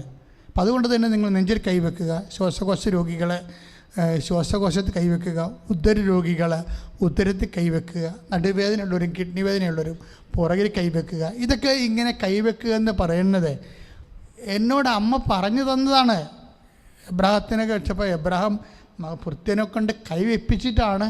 അത് ഉടമ്പടിയുടെ തന്നെ വേറൊരു അനുഷ്ഠാന രൂപമാണ് കൈവെപ്പ് പ്രാർത്ഥന. അത് തലയിൽ മാത്രമല്ല, ശരീരത്തിൻ്റെ ഏത് വശങ്ങളിലും നിങ്ങൾ വിഷമം അനുഭവിക്കുന്ന മേഖലയിലെല്ലാം നിങ്ങൾക്ക് കൈവെക്കാം. അത് എന്ത് മേഖലയായാലും, പാസ്പോർട്ടായാലും വിസ ആയാലും കൃപാസനം അറിയാമല്ലോ, എല്ലാം ദൈവത്തിന് സമർപ്പിച്ചാണ് തരുന്നത്. എല്ലാം വെഞ്ചരിക്കും. എന്തെങ്കിലും നിങ്ങൾക്ക് തന്നിട്ടുണ്ടെങ്കിൽ അത് കർത്താവ് പരിശുദ്ധയുടെ മധ്യസ്ഥത്തിൽ ഈശോയെ കേൾപ്പിച്ചിട്ടാണ് തിരിച്ചു തരുന്നത്. കൃപാസനം പത്രം പ്രത്യേകിച്ച്. അപ്പം അതുകൊണ്ട് എൻ്റെ സഹോദരങ്ങൾ വളരെ കൃത്യമായ രീതിയിൽ പ്രാർത്ഥിച്ച് നിങ്ങളുടെ ശാരീരിക മേഖലകളെല്ലാം, വേദനിക്കുന്ന സ്ഥലങ്ങളെല്ലാം ഇപ്പോൾ കൈവെക്കുക. പരിശുദ്ധമ്മ നമുക്ക് വേണ്ടി ജീവനോടെ ജ്വലിച്ചു എന്നുകൊണ്ട് ഇപ്പോൾ മധ്യസ്ഥം വഹിക്കുക. ഈശോ കതിരവനെപ്പോലെ 10,000 കതിര് ചിന്തി നമ്മളെ അനുഗ്രഹിക്കുന്ന വലിയ അഭിഷേക സമയമാണ്. കർത്താവേ, നിൻ്റെ നാമത്തിൽ ഞാൻ മോശയെപ്പോലെ കൈ ഉയർത്തുന്നു. കർത്താവേ, നിൻ്റെ നാമത്തിൽ ഞാൻ ജോഷുവയെപ്പോലെ കൈ ഉയർത്തി, നിൻ്റെ നാമത്തിൽ അപ്പോസ്തലന്മാരെപ്പോലെ കൈ ഉയർത്തുന്നു. കർത്താവെ, അനേകം മക്കൾ നിൻ്റെ നാമത്തിൽ വിശ്വസിക്കുന്നു. കർത്താവെ, അനേകം മക്കൾ ഇപ്പോഴും നിൻ്റെ നാമത്തിൽ വിശ്വസിച്ചുകൊണ്ട് അവരുടെ ശരീരത്തിൻ്റെ വ്യത്യസ്തമായ ഇടങ്ങളിൽ കൈവച്ചിരിക്കുന്നു. കർത്താവെ, കിടന്നുകൊണ്ട് പ്രാർത്ഥിക്കുന്നുണ്ട്. കർത്താവ് ഇപ്പോഴേ കിടന്നുകൊണ്ട് പ്രാർത്ഥിക്കുന്നുണ്ട്. കർത്താവ് ഇപ്പോൾ ഷുഗർ രോഗികളുണ്ട്. കർത്താവ് പ്രാർത്ഥിക്കുന്നവരെ, മൂത്രം പോകാത്തവരുണ്ട്. കർത്താവ് മൂത്രം കട്ടിയായി പോകുന്നവരും മൂത്രം മഞ്ഞയായി പോകുന്നവരുണ്ട്. ഈശോയെ, അവരെല്ലാം സ്പർശിക്കുന്നു, പ്രവർത്തിക്കുന്നു. ഈശോയെ, കർത്താവെ, മുടി കൊഴിയുന്നവരെ, ശരീരത്തിലെ കർത്താവ് വ്യത്യസ്തമായ പാടുകൾ വരുന്നവരെ, കുരുക്കൾ വരുന്നവരെ, കഴിക്കുന്ന മരുന്നിൻ്റെ റിയാക്ഷൻസ് ഉണ്ടാകുന്നവർ പ്രാർത്ഥിക്കുന്നുണ്ട്. ഈശോയെ, ചെറിയ ഗർഭപാത്രമുള്ളവർ, കുഞ്ഞ് ഗർഭപാത്രമുള്ളവരെ, അത് കാരണം മക്കൾ ഉണ്ടാവാത്തവർ അടിവരെ കൈവച്ചുകൊണ്ട് പ്രാർത്ഥിക്കുന്നുണ്ട്. ഈശോയെ, ബലൂണിനെ പോലെ അത് വീർപ്പിക്കണമെന്ന് പ്രാർത്ഥിക്കുന്നു. ഈശോയെ, അതിലേക്ക് കുഞ്ഞുങ്ങളെ അങ്ങ് നിക്ഷേപിച്ചു കൊടുക്കണം പ്രാർത്ഥിക്കുന്നു. കർത്താവ് യേശു ക്രിസ്തുവേ, നിന്റെ ഉന്നതമായ നാമത്തിന് സ്വത്രം ചെയ്യുന്ന കർത്താവേ, ഈശോയെ അങ്ങയുടെ തിരുസന്നിധി കർത്താവേ, ഈശോയെ, പ്രണയബദ്ധരായി പോയ മനുഷ്യരുണ്ട്. ഈശോയെ, ദൈവത്തിൽ നിരക്കാത്ത ബന്ധം ഭാവിയിൽ അത് വിശ്വാസ തകർച്ചയ്ക്ക് കാരണമാകുമെങ്കിൽ യേശുവിൻ്റെ നാമത്തെ ബന്ധിക്കപ്പെടട്ടെ. കർത്താവേ, യേശുവിൻ്റെ കർത്താവേ, ഈ ജീവിതം കൊണ്ട് കർത്താവേ, ഈ ജീവിതത്തിന് വേണ്ടി മാത്രമല്ല കർത്താവേ ഞങ്ങൾ അങ്ങനെ ആശ്രയിച്ചിരിക്കുന്നത്, നിത്യത വരെ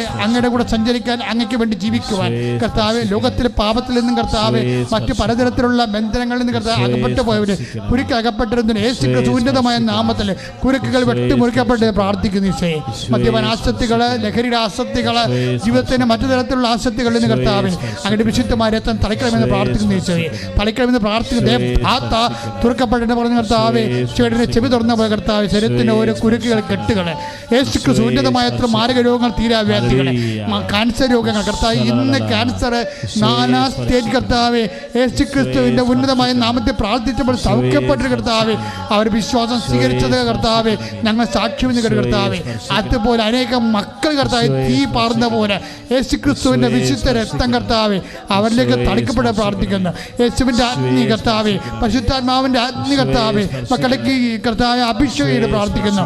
അസ്ഥികളിൽ ഉണ്ടാകുന്ന രോഗങ്ങള്, പേശികളുണ്ടാകുന്ന രോഗങ്ങള്, കർത്താവ് പേശികളുണ്ടാകുന്ന രോഗങ്ങള്, കർത്താവ് കോവിഡിൽ ബാധിച്ചു കിടക്കുന്നവര്, ഒമിക്രോൺ ബാധിച്ചു കിടക്കുന്നവര്, കർത്താവ് വ്യത്യസ്തമായ രോഗങ്ങള്, കർത്താവെ ശാരീരിക പീഡ അനുഭവിക്കുന്നവരെ, ക്യാൻസർ രോഗികള്, പ്രഷർ രോഗികള്, ഷുഗർ രോഗികളെ, വിട്ടുമാറാ തലവേദന ഉള്ളവരെ, തൊണ്ടവേദന ഉള്ളവരെ, തൊണ്ടയ്ക്ക് അസുഖമുള്ളവർ കർത്താവെ, കർത്താവ് ശരീരത്തിന്റെ ഓരോ വിഷയങ്ങളിൽ കർത്താവെ വേദനപ്പെടുന്ന, ജോലിക്ക് പോകാൻ പറ്റാത്തവര്, ജോലി ചെയ്യാൻ പറ്റാത്തവര്, യേശുക്രിസ്തുവിന്റെ നാമത്തിൽ സഭയുടെ അധികാരത്തിൽ കുരിശിന്റെ അടയാള ദൈവശക്തിയാൽ അവരുടെ വിഷമതകളെ യേശുനാമത്തിൽ മാറിപ്പോട്ട് പ്രാർത്ഥിക്കുന്നു. ശ്രുതികട്ടെ.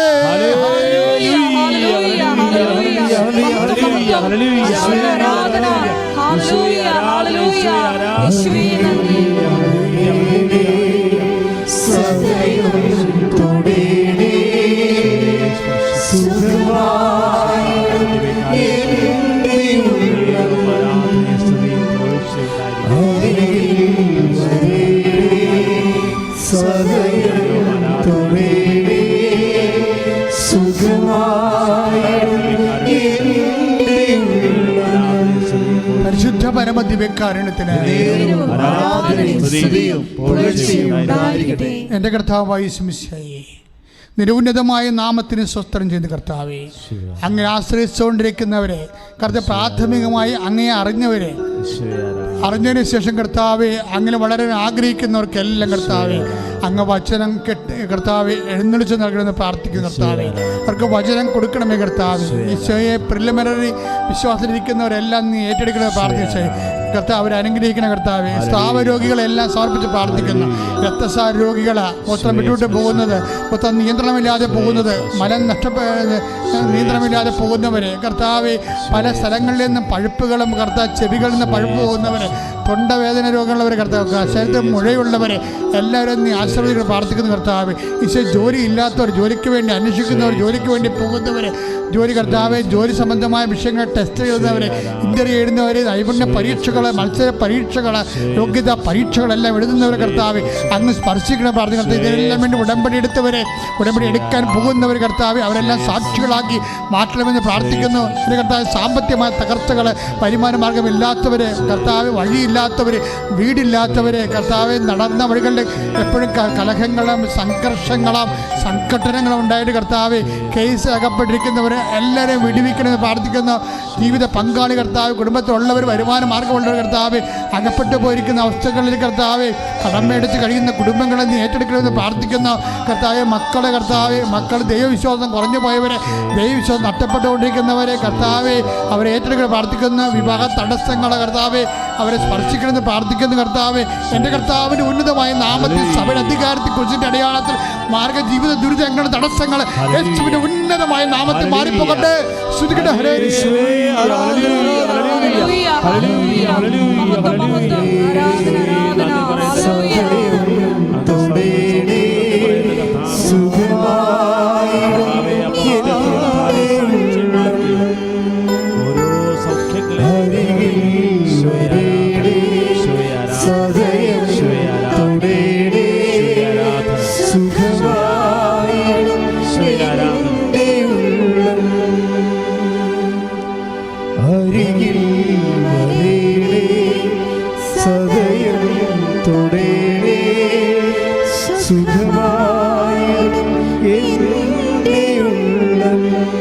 സ്തുതിക്കട്ടെ. ഹല്ലേലൂയ, ഹല്ലേലൂയ, ഹല്ലേലൂയ.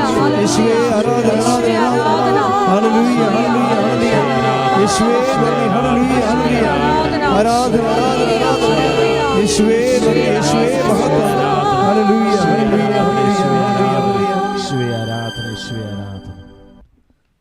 സ്നേഹമുള്ളവരെ, ഉടമ്പടി എടുക്കുവാനും പുതുക്കുവാനും മുൻകൂറായി രജിസ്റ്റർ ചെയ്ത് ഡേറ്റ് ഉറപ്പുവരുത്തുവാനുള്ള ഫോൺ നമ്പറാണ് ഇപ്പോൾ നിങ്ങളെ അറിയിക്കുക. ഇത് പ്രത്യേകമായി നിങ്ങൾ നോട്ട് ചെയ്യുക.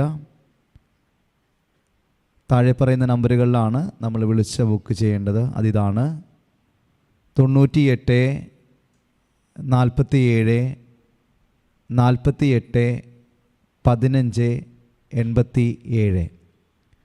രണ്ടാമത്തെ നമ്പർ 90 74 68 45 74. മൂന്നാമത്തെ നമ്പർ 81 38 04 51 98. ഈ 3 നമ്പറുകളിലാണ് ഉടമ്പടി എടുക്കുവാനും പുതുക്കുവാനുമായിട്ട് മുൻകൂറായി വിളിച്ച് രജിസ്റ്റർ ചെയ്യേണ്ടത്.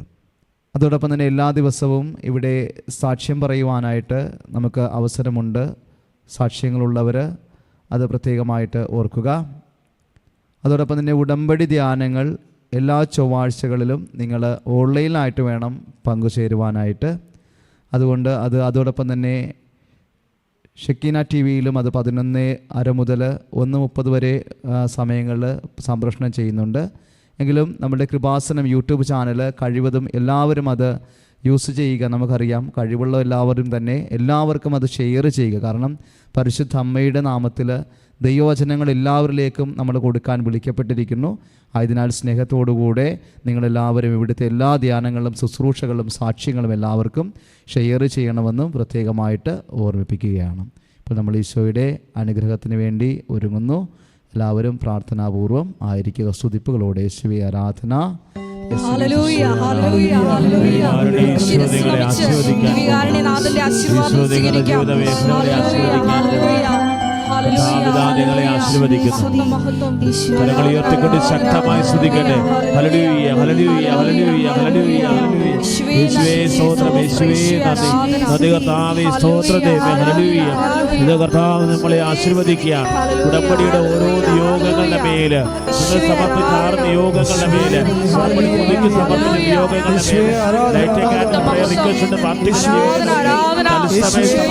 നിയോഗങ്ങളുടെ മേല് പതിപ്പിക്കുകയാണ്. അമ്മയുടെ മാതൃസഭയുടെ കൃപാസനം പ്രത്യക്ഷയുടെ സന്നിധാനത്തിൽ വന്ന് പ്രാർത്ഥിച്ചു പോയിട്ടുള്ള ഓരോ ദൈവമക്കളുടെ മേലും കഥാപന ദിവികാരുടെ സ്പർശം നൽകുകയാണ്. ബഹുമാനപ്പെട്ട ജോസഫിന്റെ കൈപ്രസൂത്രത്തിൽ ഓരോ രോഗികളുടെ മേലും ദിവികാരുടെ സ്പർശനം നൽകുകയാണ്. ഈശോ സൗഖ്യപ്പെടുത്തുകയാണ്. ഹല്ലേലൂയ, ഹല്ലേലൂയ, ഹല്ലേലൂയ. ഈശോയെ ആരാധന.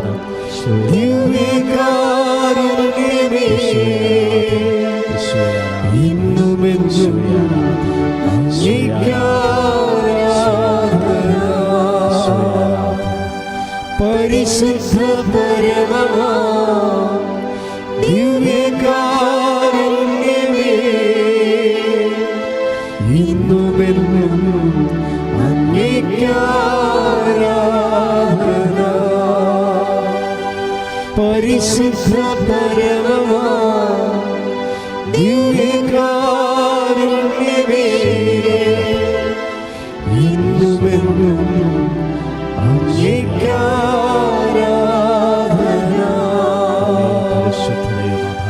ആവേ